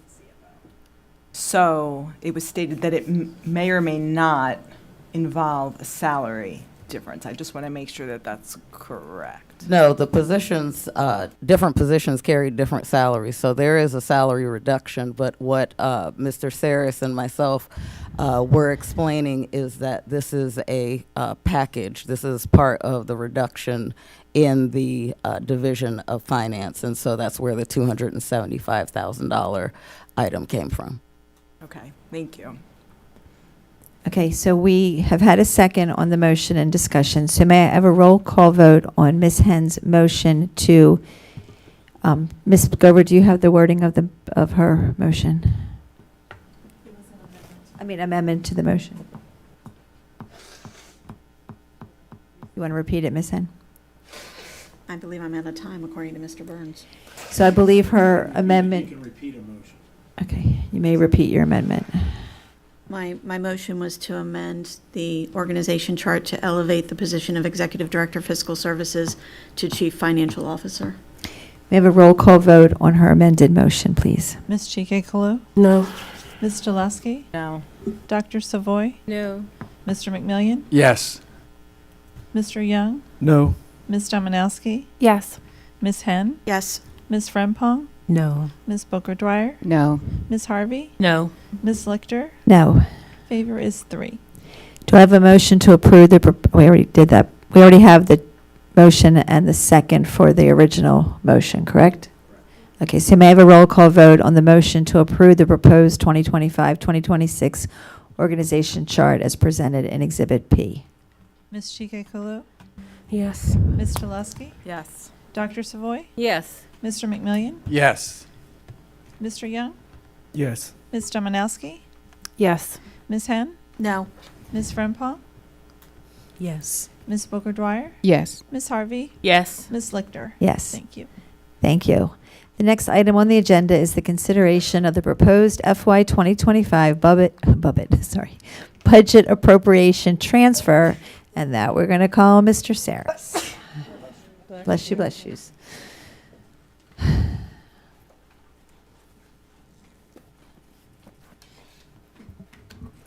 So good evening, and because we haven't talked enough about fiscal services, we're here to present the annual budget appropriation transfer as well as the supplemental appropriation, and this is very comparable to the FY24 budget appropriation transfer and supplemental appropriations. And I will give you over to Mr. Tantliff, our Director of Budget and Reporting, who will provide the details. Good evening, Board Chair Lichter, Vice Chair Harvey, Dr. Rogers, and board members. BCPS tonight is requesting approval of a general fund budget appropriation transfer, or a BAT, as it's commonly called, totaling $17.3 million, and a supplemental appropriation of $35.04 million. The BCPS budget consists of 13 separate appropriations by activities prescribed by the Maryland State Department of Education. Transfers of funds between activities requires approval from the Board of Ed and the County Council. This annual budget appropriation transfer will realign funds by category with planned and projected year-end expenses. Funds are available due to savings in salary expenditures from higher than expected turnover, reorganizations, and use of grant funding. The proposed transfers are necessary to implement the FY25 operating plan, implement the teacher substitute contract, provide for the private Blueprint private provider pre-K program, provide for student transportation, utilities, and maintenance of plant. Because BCPS contains no contingency budget, the only way to manage unanticipated expenses during the year is via amendments to the budget. A supplemental appropriation is required to realign budget to actual expenditures in FY25. Of the $35.04 million requested, $10.5 million is for year 2 of the Oracle ERP implementation, with the remainder of funds to provide flexibility for the BAT, support shortfalls in special education and repairs and maintenance, and maintain the targeted fund balance at year end. We're now happy to take any questions you may have. Before we do the questions, may I have a motion to approve the proposed FY 2025 budget appropriation transfer as presented in Exhibit Q1? So moved, Chikekule. Thank you. Do I have a second? Second, Stoleski. Okay, any discussion? Ms. Domanowski? Yeah,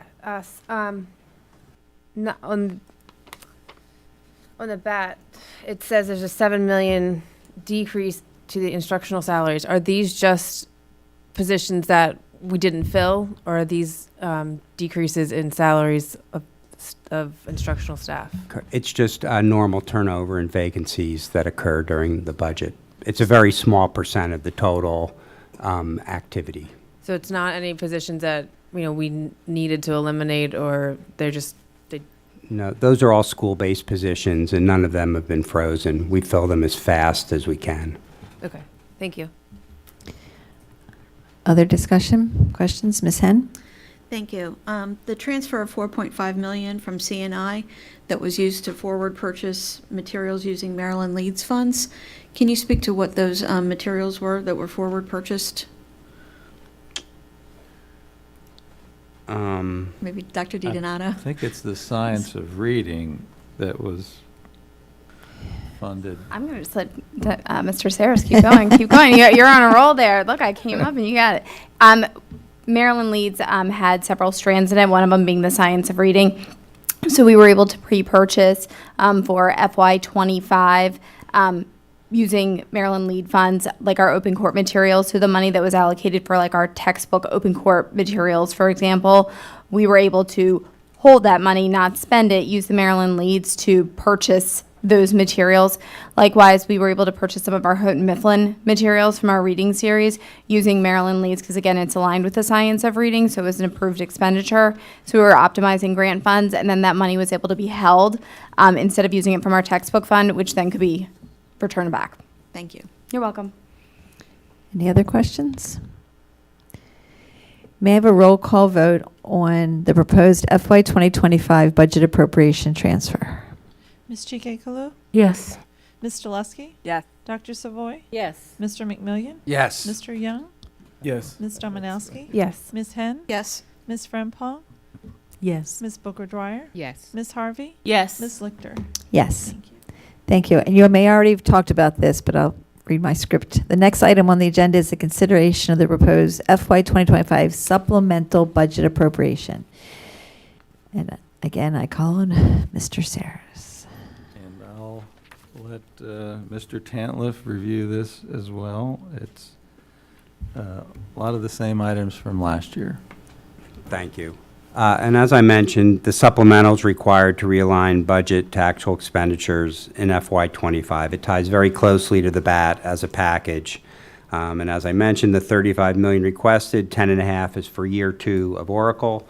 If you recall, last year we came and did a supplemental for year 1 of the Oracle ERP implementation, and the remainder of the funds to provide flexibility for the BAT, support shortfalls in special ed and repairs and maintenance, and maintain our targeted fund balance at year end. Thank you. May I have a motion to approve the proposed FY 2025 supplemental budget appropriation as presented in Exhibit Q2? So moved, Stoleski. Thank you, Ms. Stoleski. Do I have a second? Second, Harvey. Thank you. Any discussion? May I have a roll call vote, please? Ms. Chikekulu? Yes. Ms. Stoleski? Yes. Dr. Savoy? Yes. Mr. McMillian? Yes. Mr. Young? Yes. Ms. Domanowski? Yes. Ms. Henn? Yes. Ms. Frempong? Yes. Ms. Booker Dwyer? Yes. Ms. Harvey? Yes. Ms. Lichter? Yes. Thank you. Continuing with the Mr. Saris agenda item. Mr. Saris, don't go anywhere. The next item on the agenda is the report on the financial reports for the months ending January, February, and March 2025. And you're up again. Thanks.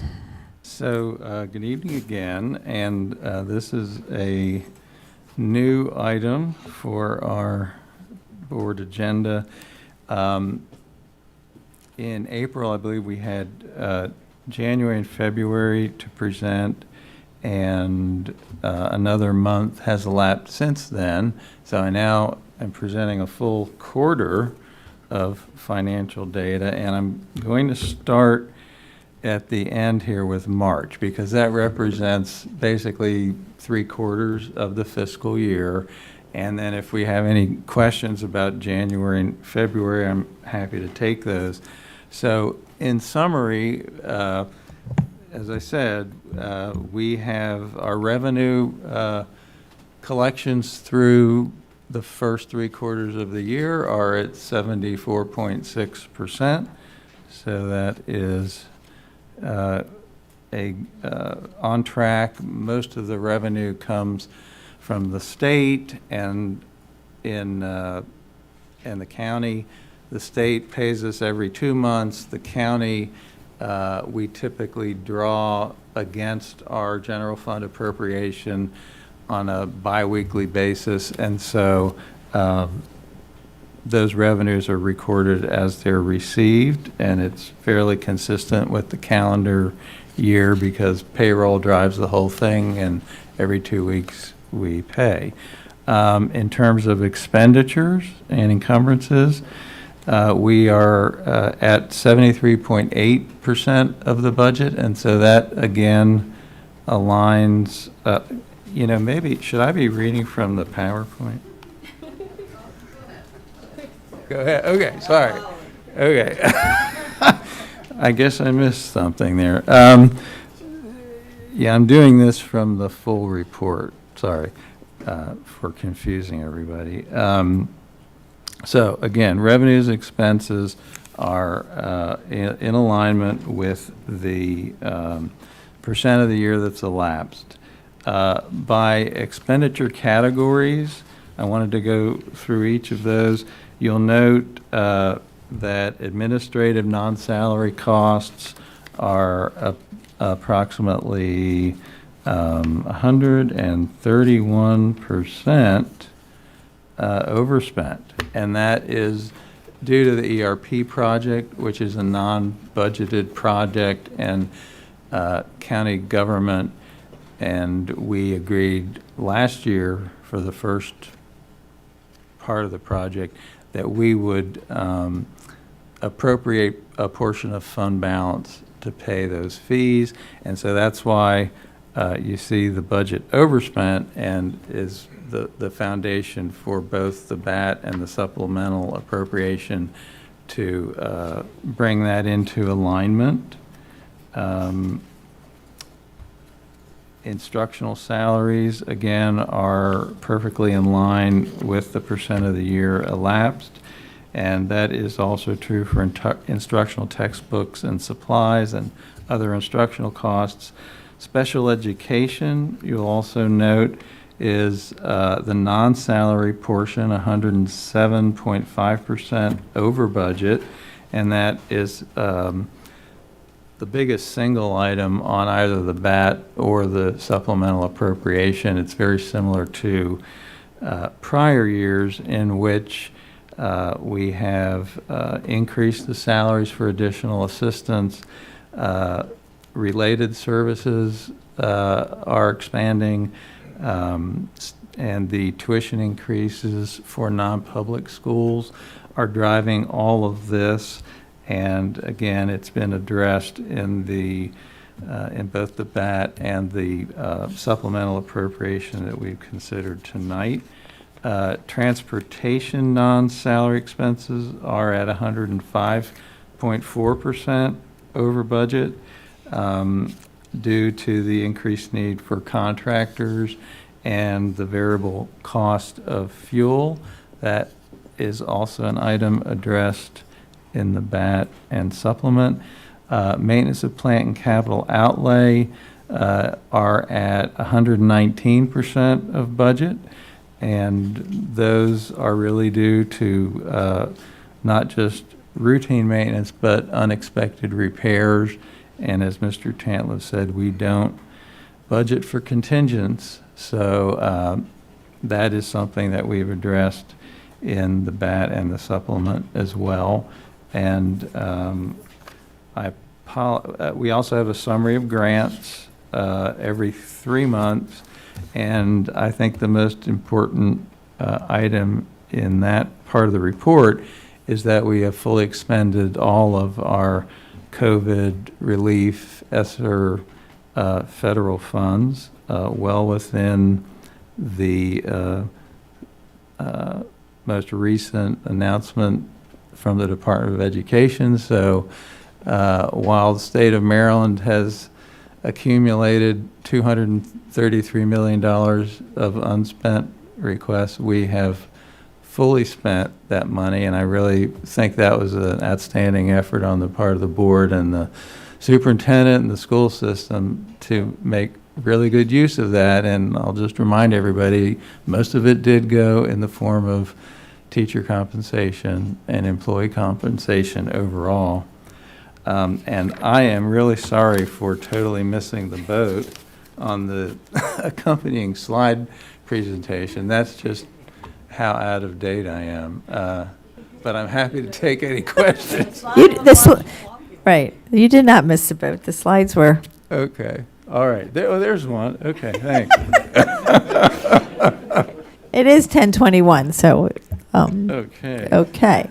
Any discussion or questions for Mr. Saris on the financial reports for January, February, or March? Ms. Dominowski. Yes. The second largest piece of the pie is the fixed charges, and then about 80% of that comes from FICA and health insurance employer. And so I'm sure that all, we don't really have anything say in that as far as the county government does all of that. That's correct. The healthcare is huge, and that fluctuates with both the enrollment, the choice of plans that people make, not the enrollment, the census of employees, and rate adjustments every year. And so we work together with the county. They manage, it's their contract with the provider, in this case, Cigna, Blue Cross, and Kaiser. And so we just work with them we provide them the census data and the selections made by the employees, family, individual, et cetera. And yes, that's pretty much a done deal. We expected a 5% premium rate this year. We got over 8%. So that is provided by the county's actuary, Bolton Partners. So yeah, they pretty much take our data and give us a budget figure. So what does that mean as far like you were expecting a 5%, but you got 8%? Is that good or bad? Well, it costs another $3 million, so Not good. it didn't help when we were looking for dollars. Yeah. Thank you. Okay. Further discussion? Okay. Thank you, Mr. Saris. Certainly. The next item on the agenda is the report on the 2020 Office of Legislative Audit Update. And for that, I call Mr. Saris, Okay. Mr. McCall, and Mr. Corns. You at least get some friends this time. Yeah, but I think. And there is a PowerPoint, too. I think I'm in the right seat, and I do have that. So and I get to start. So I wanted to thank everyone again for being so patient. Page 1. How about maybe page 2? Thank you. So BCPS worked with the Office of Legislative Audits last in the period from July of 2015 to November of 2020. And that's November 19th of 2020 is when the full report was released. And that report is available online, and in that report, in the appendix of that report, are our initial responses. These audits rotate through the state, not just school systems, but state colleges and state agencies are all subject to a periodic review. Ours, school systems traditionally take place on a 5 to 6 year cycle. And it does take an extraordinary amount of time and resources as we assist the auditors in providing data to meet their needs. So the original audit cycle for us came up again in March of this year. And as we are heavily involved in the Oracle project and migrating all of our data and reporting resources for a July 1 go live date in human resources and payroll, which is, I think, maybe the most critical portion of this project to pay people correctly. And because it won't be complete till March of next year, and based on prior experience, we felt that it was worth considering a request for a one-year delay in the project, just based on what we know are huge focus on Department of IT and fiscal services. And so that request was made and granted so that we can finish this project and actually have a full set of data to provide the legislative auditors. And part of doing that was to demonstrate that we had fully addressed the issues and the findings that were produced in the last audit report in 2020. So I just want to go through these quickly.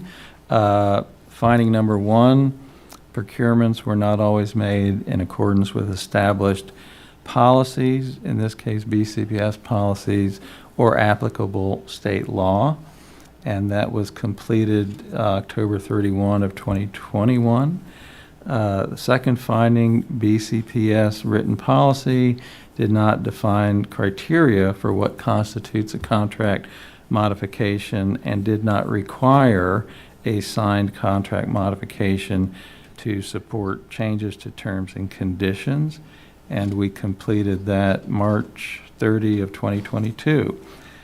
Finding number 3, BCPS did not use an ICPA, which is a term for Interagency Cooperative Purchasing Agreement, recognized by the state for purchasing school buses, and limited competition for those procurements, and that BCPS also did not maintain documentation surrounding our decision to explain it. We addressed that and completed that issue in September of 2020.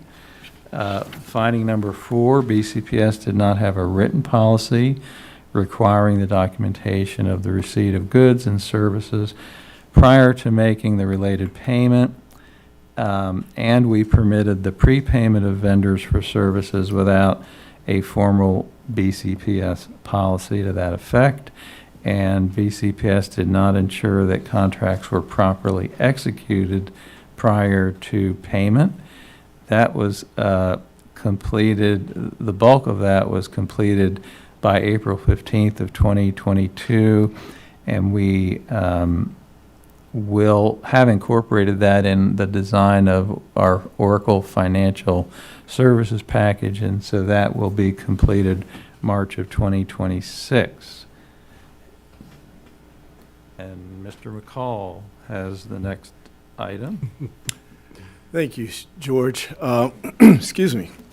As you notice here, we have an asterisk next to finding 5. What does asterisk mean? That means that was a repeat. And of course, I'm saying that to tell you that before any of you were here on the dais and before any of us were here in these seats here, this finding was discovered. And of course, what are we doing to correct it? Of course, at the time, there was an independent review and approval were not being conducted at the time when payroll transactions or certain personnel transactions were taking place. And that resulted in overpayment of 6 individuals that resulted in a total of $70,000, a little over $70,000. Since then, that has been completed on September 15th of 2020. And of course, you hear the recurring theme about the ERP system. That, of course, is with the anticipation of the automation processes will take place with the implementation, particularly for HR, on July 1st of 2025. So findings 6 through 9 that were documented in the appendix of our 2020. Oh, yeah. Okay. I'm good. Our 2020 audit report were all based on our technology infrastructure. Through the recovery from the cyber attack that occurred about 5 days after that report was released, we were able to address by predominantly removing all of the aspects of the findings that were present in our recovery efforts. We have since that time engaged in frequent rigorous penetration testings. About every 3 months we do a new penetration testing, and we've also engaged in our cyber insurance through MABE. The recertification of that actually required MABE to come and place devices on our network to do thorough reporting on our infrastructure. And when they came back with their findings, we only had one that was about a piece of documentation that needed to be added, but that was the only substantive finding they had during that. Our penetration testings that we've been running have not come back with any substantive finding over the last 3. So those all added to the documentation we provided to the Office of Legislative Audit to allow them to understand our movements. Because of Baltimore County's ransomware incident, cyber attack incident, the Office of Legislative Audit has now started to redact all IT findings and all subsequent audits. So if, for example, you look at the most recent one they've done in a school system, you may find the number of findings that a school system has in their IT department, but you will not see details of it because there was a concern by OLA that the findings as advertised were a roadmap that would allow for bad actors compromise systems. So as a result of our incident, subsequent reports will not have detail of that effect.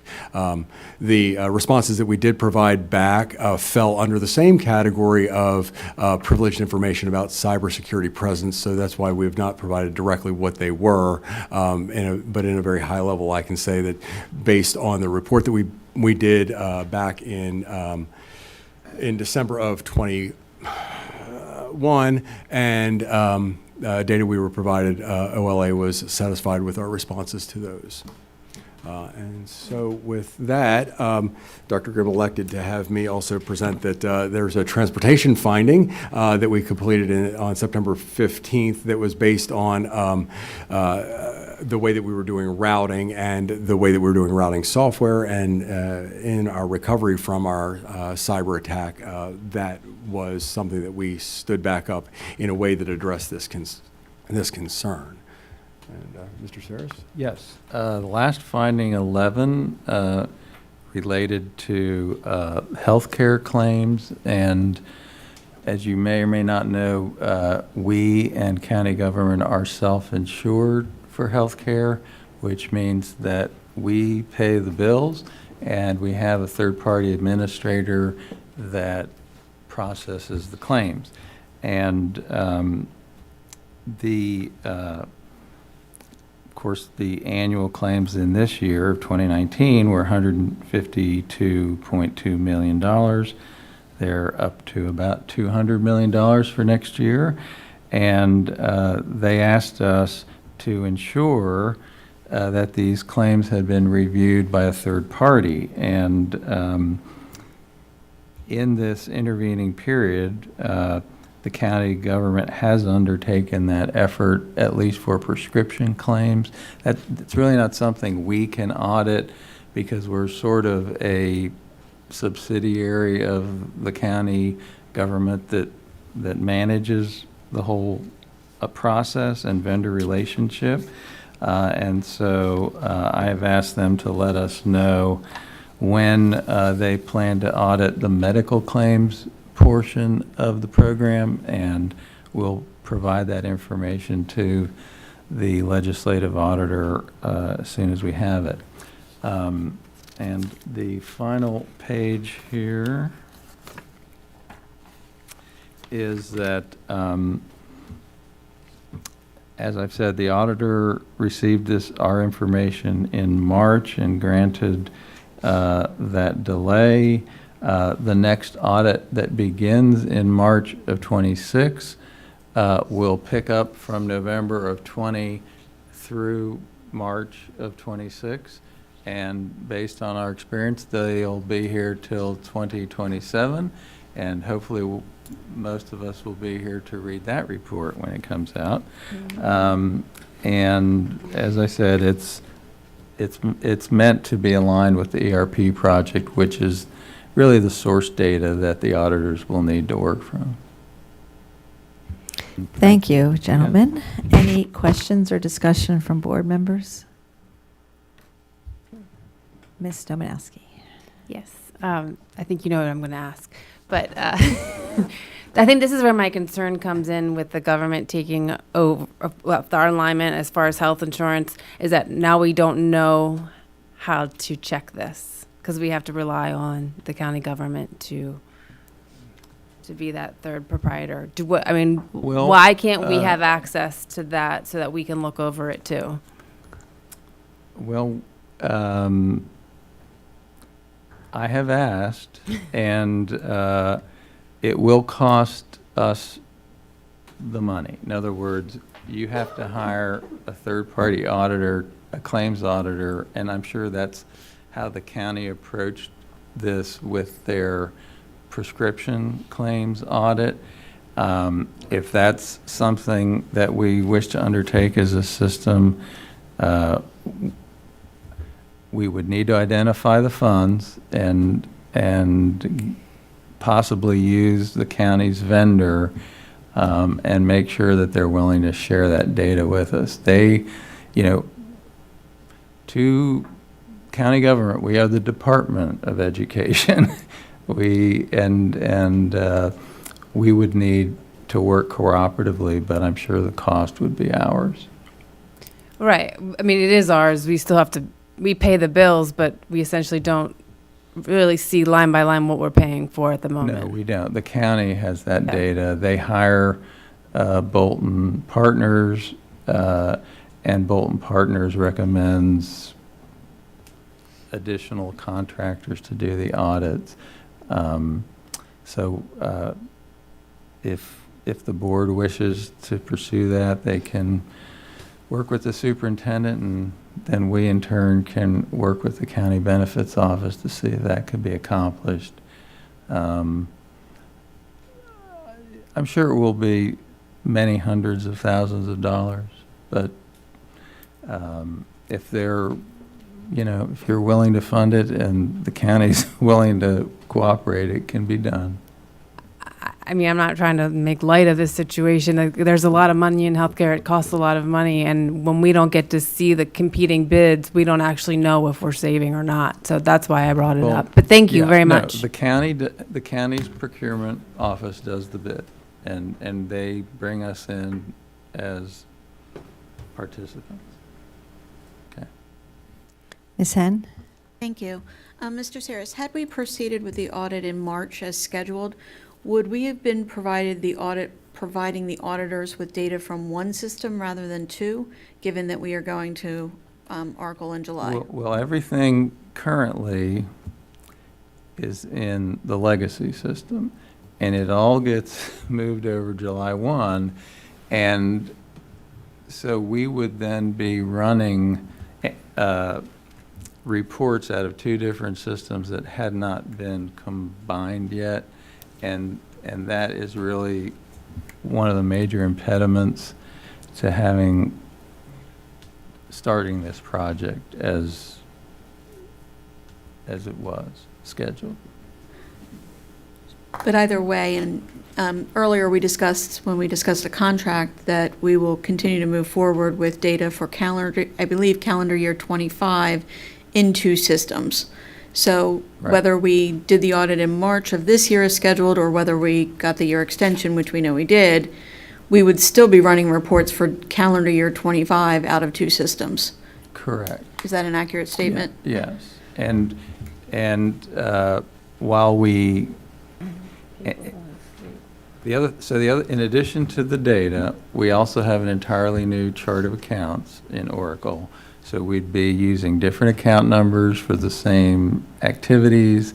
And a lot of the reports that are in Oracle are still being constructed on the financial services piece. The payroll and human resource reports are in place. So some of the reports aren't even available yet until 26. So between March and June 30th, I guess we would not have been able to provide the auditors everything they need because it's a 9-month process. Right. At least. Yes. And Mrs. Henn, to tack on to that, the level of effort that comes with this, we're currently occupying some of our key staff members in both of these offices up to 60% of their current day. And that's for the implementation. And what Mr. Saris and I and Mr. McCall can all speak to is the level of effort that it takes to also entertain the audit. So we're talking about setting aside office space. They have full-time dedicated staff that come on site. When presented to the Office of Legislative Audit what we were doing, there was a mutual agreement that the level of effort would extend the audit beyond even where they wanted to be based on the amount of work we were currently undertaking with the transition and the work that the audit would add to us. So this was us asking, but them also agreeing that they didn't want to, and I don't want to use a lower level term to it, but waste their time by waiting for us to generate reports as we were focusing on a $26 million project. They didn't feel that it would be fiscally responsible of us to undertake that level of effort and also try to bring them on board. The added benefit, as Mr. Saris was speaking about with the transition to this data, auditing is inherently expensive when you undertake it of yourself.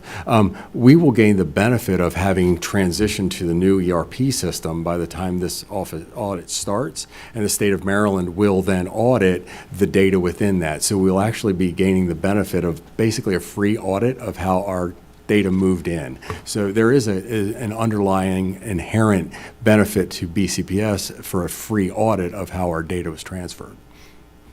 No, it makes perfect sense, and I appreciate you answering my questions. As a board member, I would have appreciated a heads up before we sought the extension, just from a communications perspective, but I really appreciate your time here tonight, and thank you for answering my questions. You're welcome. We would have appreciated a heads up. We just got a letter, March 1st saying we'll be there in 3 weeks. So that is a true statement. It was a bit of a surprise. Thanks. Okay, thank you. I'm sorry, Ms. Chikolo. I just have one quick question. So could you explain, so when a process is marked complete, but automation isn't done, are there any routine checks to make sure those fixes were still working as the ERP was rolling out, or was the audit or once it was fixed in 2021 or 2022, was that it? So the referenced automation that is to go live on March of 26. So there is something we've put in place that was effective, and I apologize, I don't have the date right in front of me. But Mr. Saris spoke to, we have included that requirement in the requirements we've given to our ERP vendor so that they know how to build the system appropriately, and it will go live in March of 26. So with all of our ERP implementations, we always do end user acceptance testing so that the end users sit down to make sure that the workflows that were documented over to our vendor are appropriate and are working. So in that way, that's how we will verify that automation is completed within the specification that we want. Yeah, the feature that we are looking to implement is a 3-way match between an invoice and a receipt of goods and an authorization to pay. We currently do that manually with lots of scanned and email documents and live signatures, and that's the part that we will automate, connecting, the warehouse, the schools, the accounts payable, and the cashier disbursement process, so that everything is documented and will be much easier to audit, and all of those documents will be electronic, whereas now we've got boxes full of paper and people at a scanning machine, and it's very difficult. Thank you. So the next item on the agenda is the report on the progress of the enterprise resource planning system. And for that, I call on Mr. Saris, Mr. McCall, I think, and Mr. Korn. So, gentlemen, proceed. We can change seats if you'd like. No, just go. Okay. So this initiative to put in place the enterprise resource planning, or henceforth known as ERP, we are underneath of the superintendent's pillars of infrastructure, and we're looking to build efficiency, effective, and responsive systems that are reliable for the smooth operations of BCPS. This is all underpinned by our 2020 event that caused our current ERP system to really experience some massive impact, and so we are looking to rebuild that efficiency that we have with this new system. On the next slide, we'll see that we've reframed, and this was the slide lifted from the last presentation that was done to the board about the ERP, just basically what an ERP system encompasses. And so basically we're using the Oracle platform. It is for the business processes that we use. You'll see that it deals with all of our human capital management, our fiscal, our procurement, and our budgeting. So those are our three big four big areas that we would talk about. There are some smaller subpoints that I won't read through for you, but they're listed here, and it's basically everything to do with our finances, the way that we hire people, the way that we procure things, the way that we inventory things. That's our ERP system, okay? Our overall status, we are in multiple phases, and so as we were speaking about with the time and intention of the work, we started with the phase 1 and 2, which was the HR and payroll system. In many systems, HR and payroll are tied together. In our system, they are in two different divisions, but it works seamlessly together. And as Mr. Saris alluded to as well, we also redid our chart of accounts, which is the foundation of what we did. These are on time and to be completed. That July 1 go-live date is when the vast majority of all of BCPS will see the ability to, say, log into employee self-service and things of that nature. We have a soft go live for the HR team and the payroll team a little bit earlier in mid-June so that they can get prepped for that first payroll. We have started phase 3, which is our finance aspect. We started that this month. And so what that basically, started that last month and forgot it rolled into May.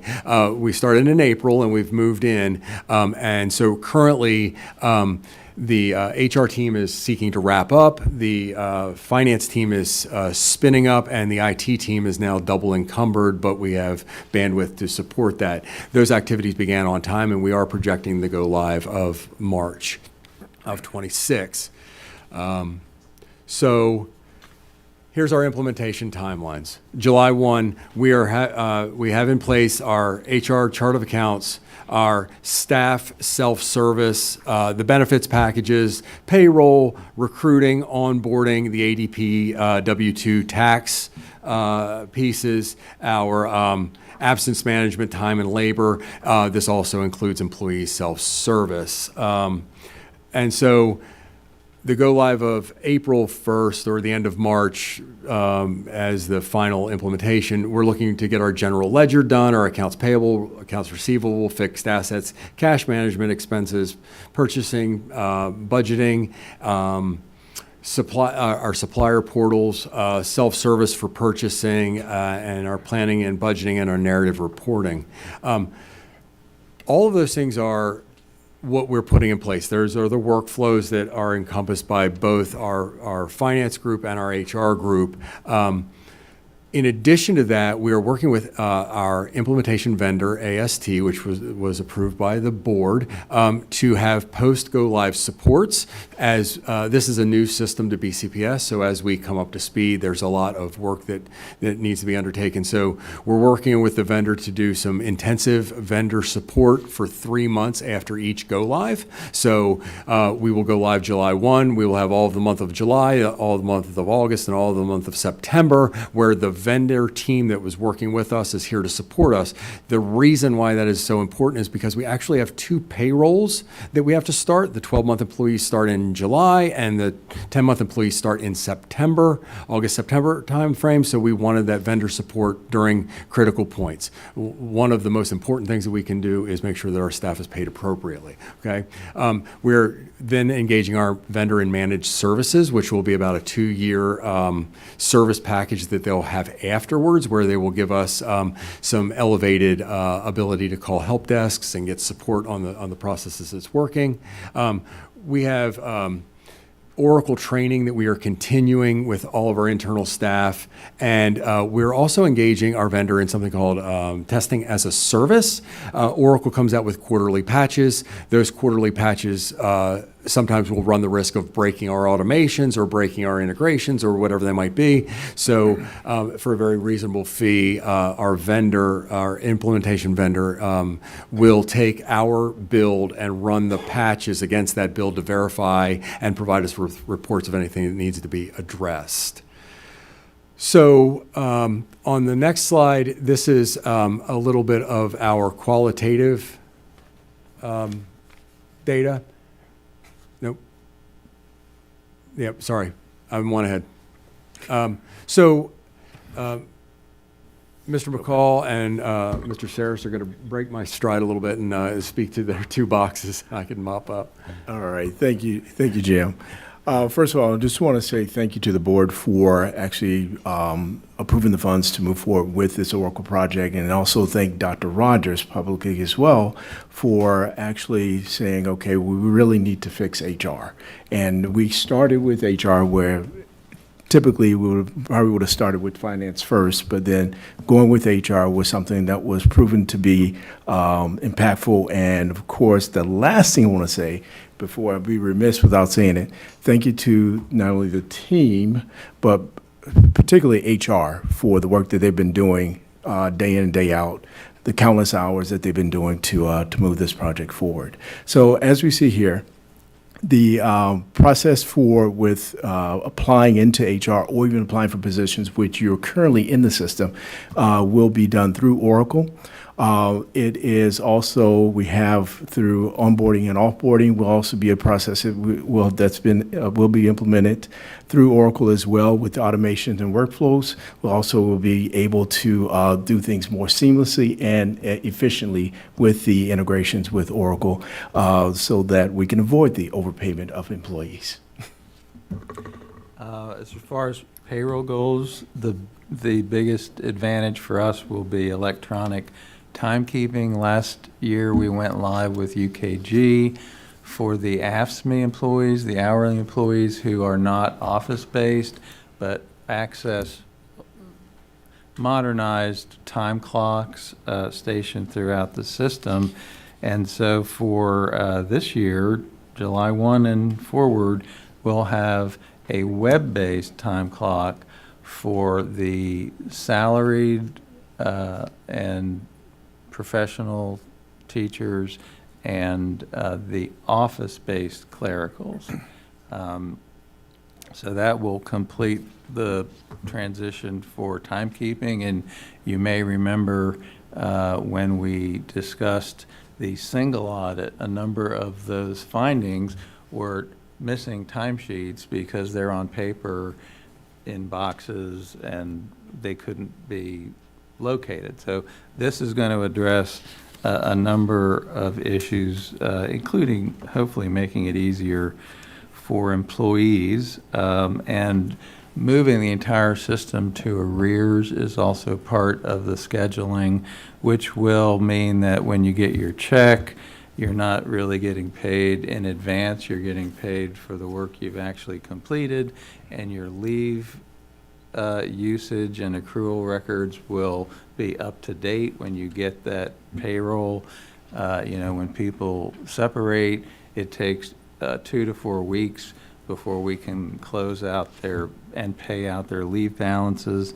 And so we think that this is going to address a number of issues that we've dealt with, modernize us, move us into sort of the industry standard of pay in arrears and better record keeping. And so finally, overarching, that impact all of our staff. So we will still utilize an employee self-service. We are adding a benefit that BCPS has done single sign-on in a way that will allow us, when an employee separates, to provide us with a personal email address that they will then be able to tether to their employee record, so they will be able to self-service even after separation to get things like previous pay stubs or previous W-2s. In addition, we are spinning up the Oracle HR help desk, which we have been using a help desk system for our retirees and for folks in benefits, so they can submit tickets to get help, which will allow individuals to self-service and request things in a ticketed, documented system, so that they can be routed to the correct place. So on the next slide, this is our qualitative stance of what the staff has been doing. I cannot stress how labor-intensive this has been. HR and payroll have gone through this in the first pass, and they have worked diligently and tirelessly. These are some of the documentations of things that they've done. They've got a countdown board. They've had a kind of a encouragement board to keep everybody moving, so that we kept moving in mass. You can see there are several pictures of the team right across the hall here collaborating to do end-to-end testing. We've been utilizing the Employee Development Center, the EDC, to bring people on staff so they can do end-to-end testing from department to department, office to office. And so it has been a huge effort and a huge collaboration. On this final slide, these are some examples of communications that have been sent out frequently to staff so that people know what's coming. A lot of communications around pay and arrears, options for receiving pay advances to get over that first arrears for the salaried employees. There has been an abundance of communication in multiple facets. We've used School Messenger to send messages out. We've posted in our news hub. We've placed every message we could in any way possible, worked with our associations to make sure that they're messaging out. So with all of that, I want to stress we are on time to deliver the HR system on July 1, with that soft go live in June for internal staff. And we have started on time and are projected to finish on time for the finance package that will go live April 1st, concluding in the end of March. With all of that, So first, thank you for that very detailed presentation and all the work that you're doing to put this huge system, this huge undertaking in effect. So we appreciate all of that work. Are there any questions or comments? Mr. McMillian. Mr. Saris, the payment and arrears piece, back in the day when we offered 10-month employees the 12-month pay, and there was an issue when they were getting paid, and it appeared it was a delay there. Does that take care of that? Well, I hope so. So this year, the last paycheck for 10-month teachers is going to be issued on June 20th, and 26th. And then 3 weeks will pass. 1 week, two of those weeks will be to put them in arrears, and then in the third week they'll get a paycheck for 5 days, and then they will get an advance for to make up the additional 5 days, and then they'll be to make them whole for that transition period, and then they'll continue to be paid every 2 weeks, but it'll be 2 weeks for time worked previously, 2 weeks previously. So, but I'm not sure if I know, are we talking about what happened 2 years ago when we first shifted to? There was a lag there, and people that made that switch over didn't get paid in a timely manner. Well, I worked on that system, but when it went live, I wasn't still here, so I'm just not able to answer that specific question, but I can do some No, I was just curious. research. Because that was a concern. People weren't willing to go, they wanted to go 12 months, but then again, when they looked at the time lag on when they were going to get paid, they went, wait a minute, I can't do this. Well, the way I was just curious. Thank this you. year we're offering in advance because of the arrearage, but when we initially did the system, the reserve pay would be taken out of every check starting in September. And then that would accumulate until June 26th of the following year. And then 2 weeks later, you'd start to collect that reserve. So, and that's the way we've set it up in Oracle for the new system. So if there was a delay of some sort, I just am not, it's not in the design of the system. It may have been an error at the time, and I'll see what I can find out. You know so much more than I do about this. Thank you. Okay. You're welcome. Ms. Frempong?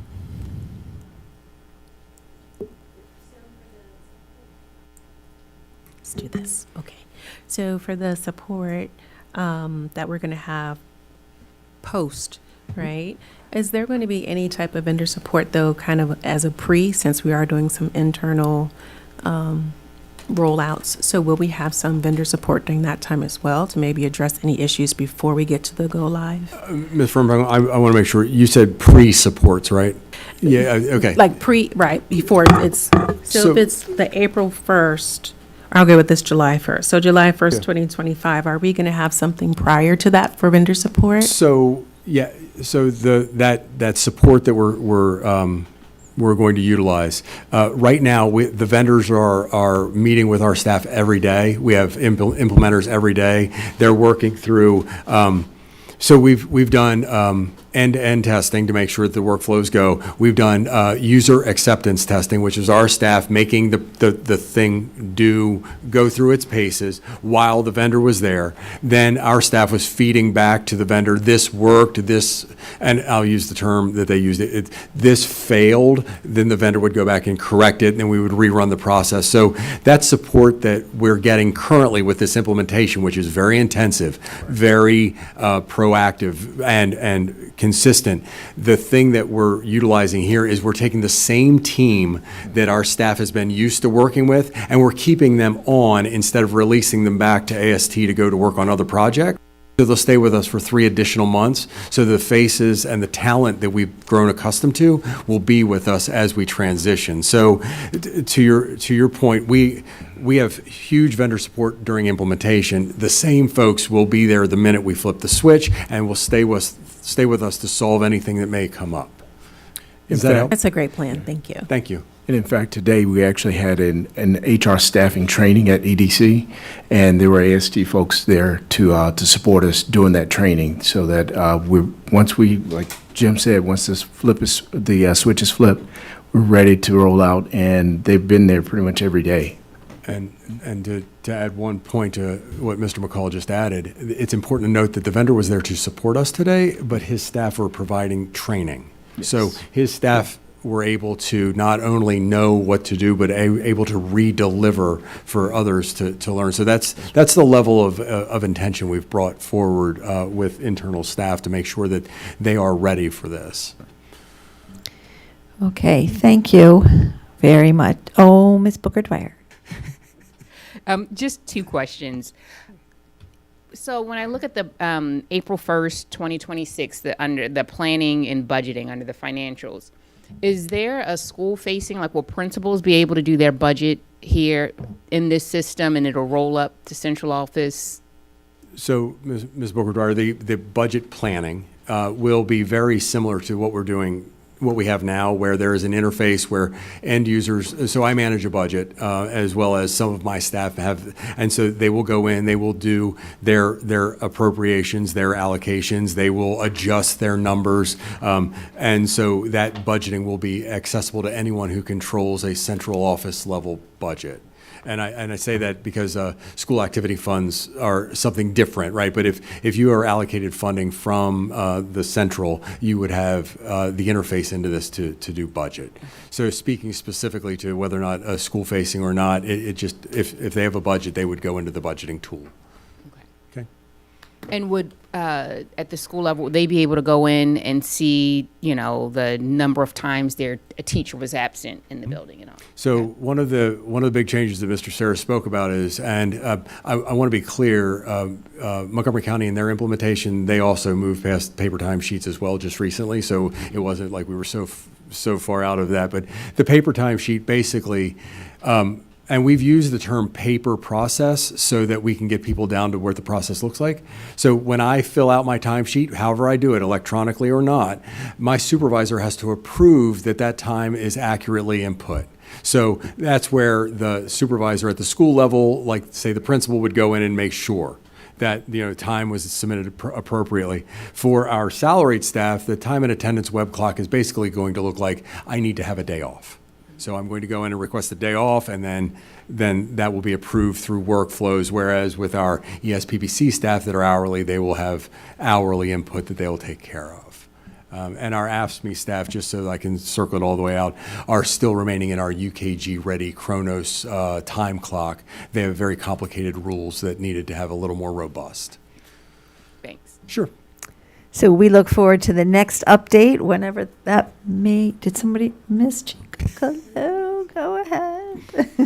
All right, so just to make sure, the ERP data can monitor trends like staffing, overtime, absences, and vacancies, so that way we can use that for further staffing decisions from the top-bottom approach? That is correct.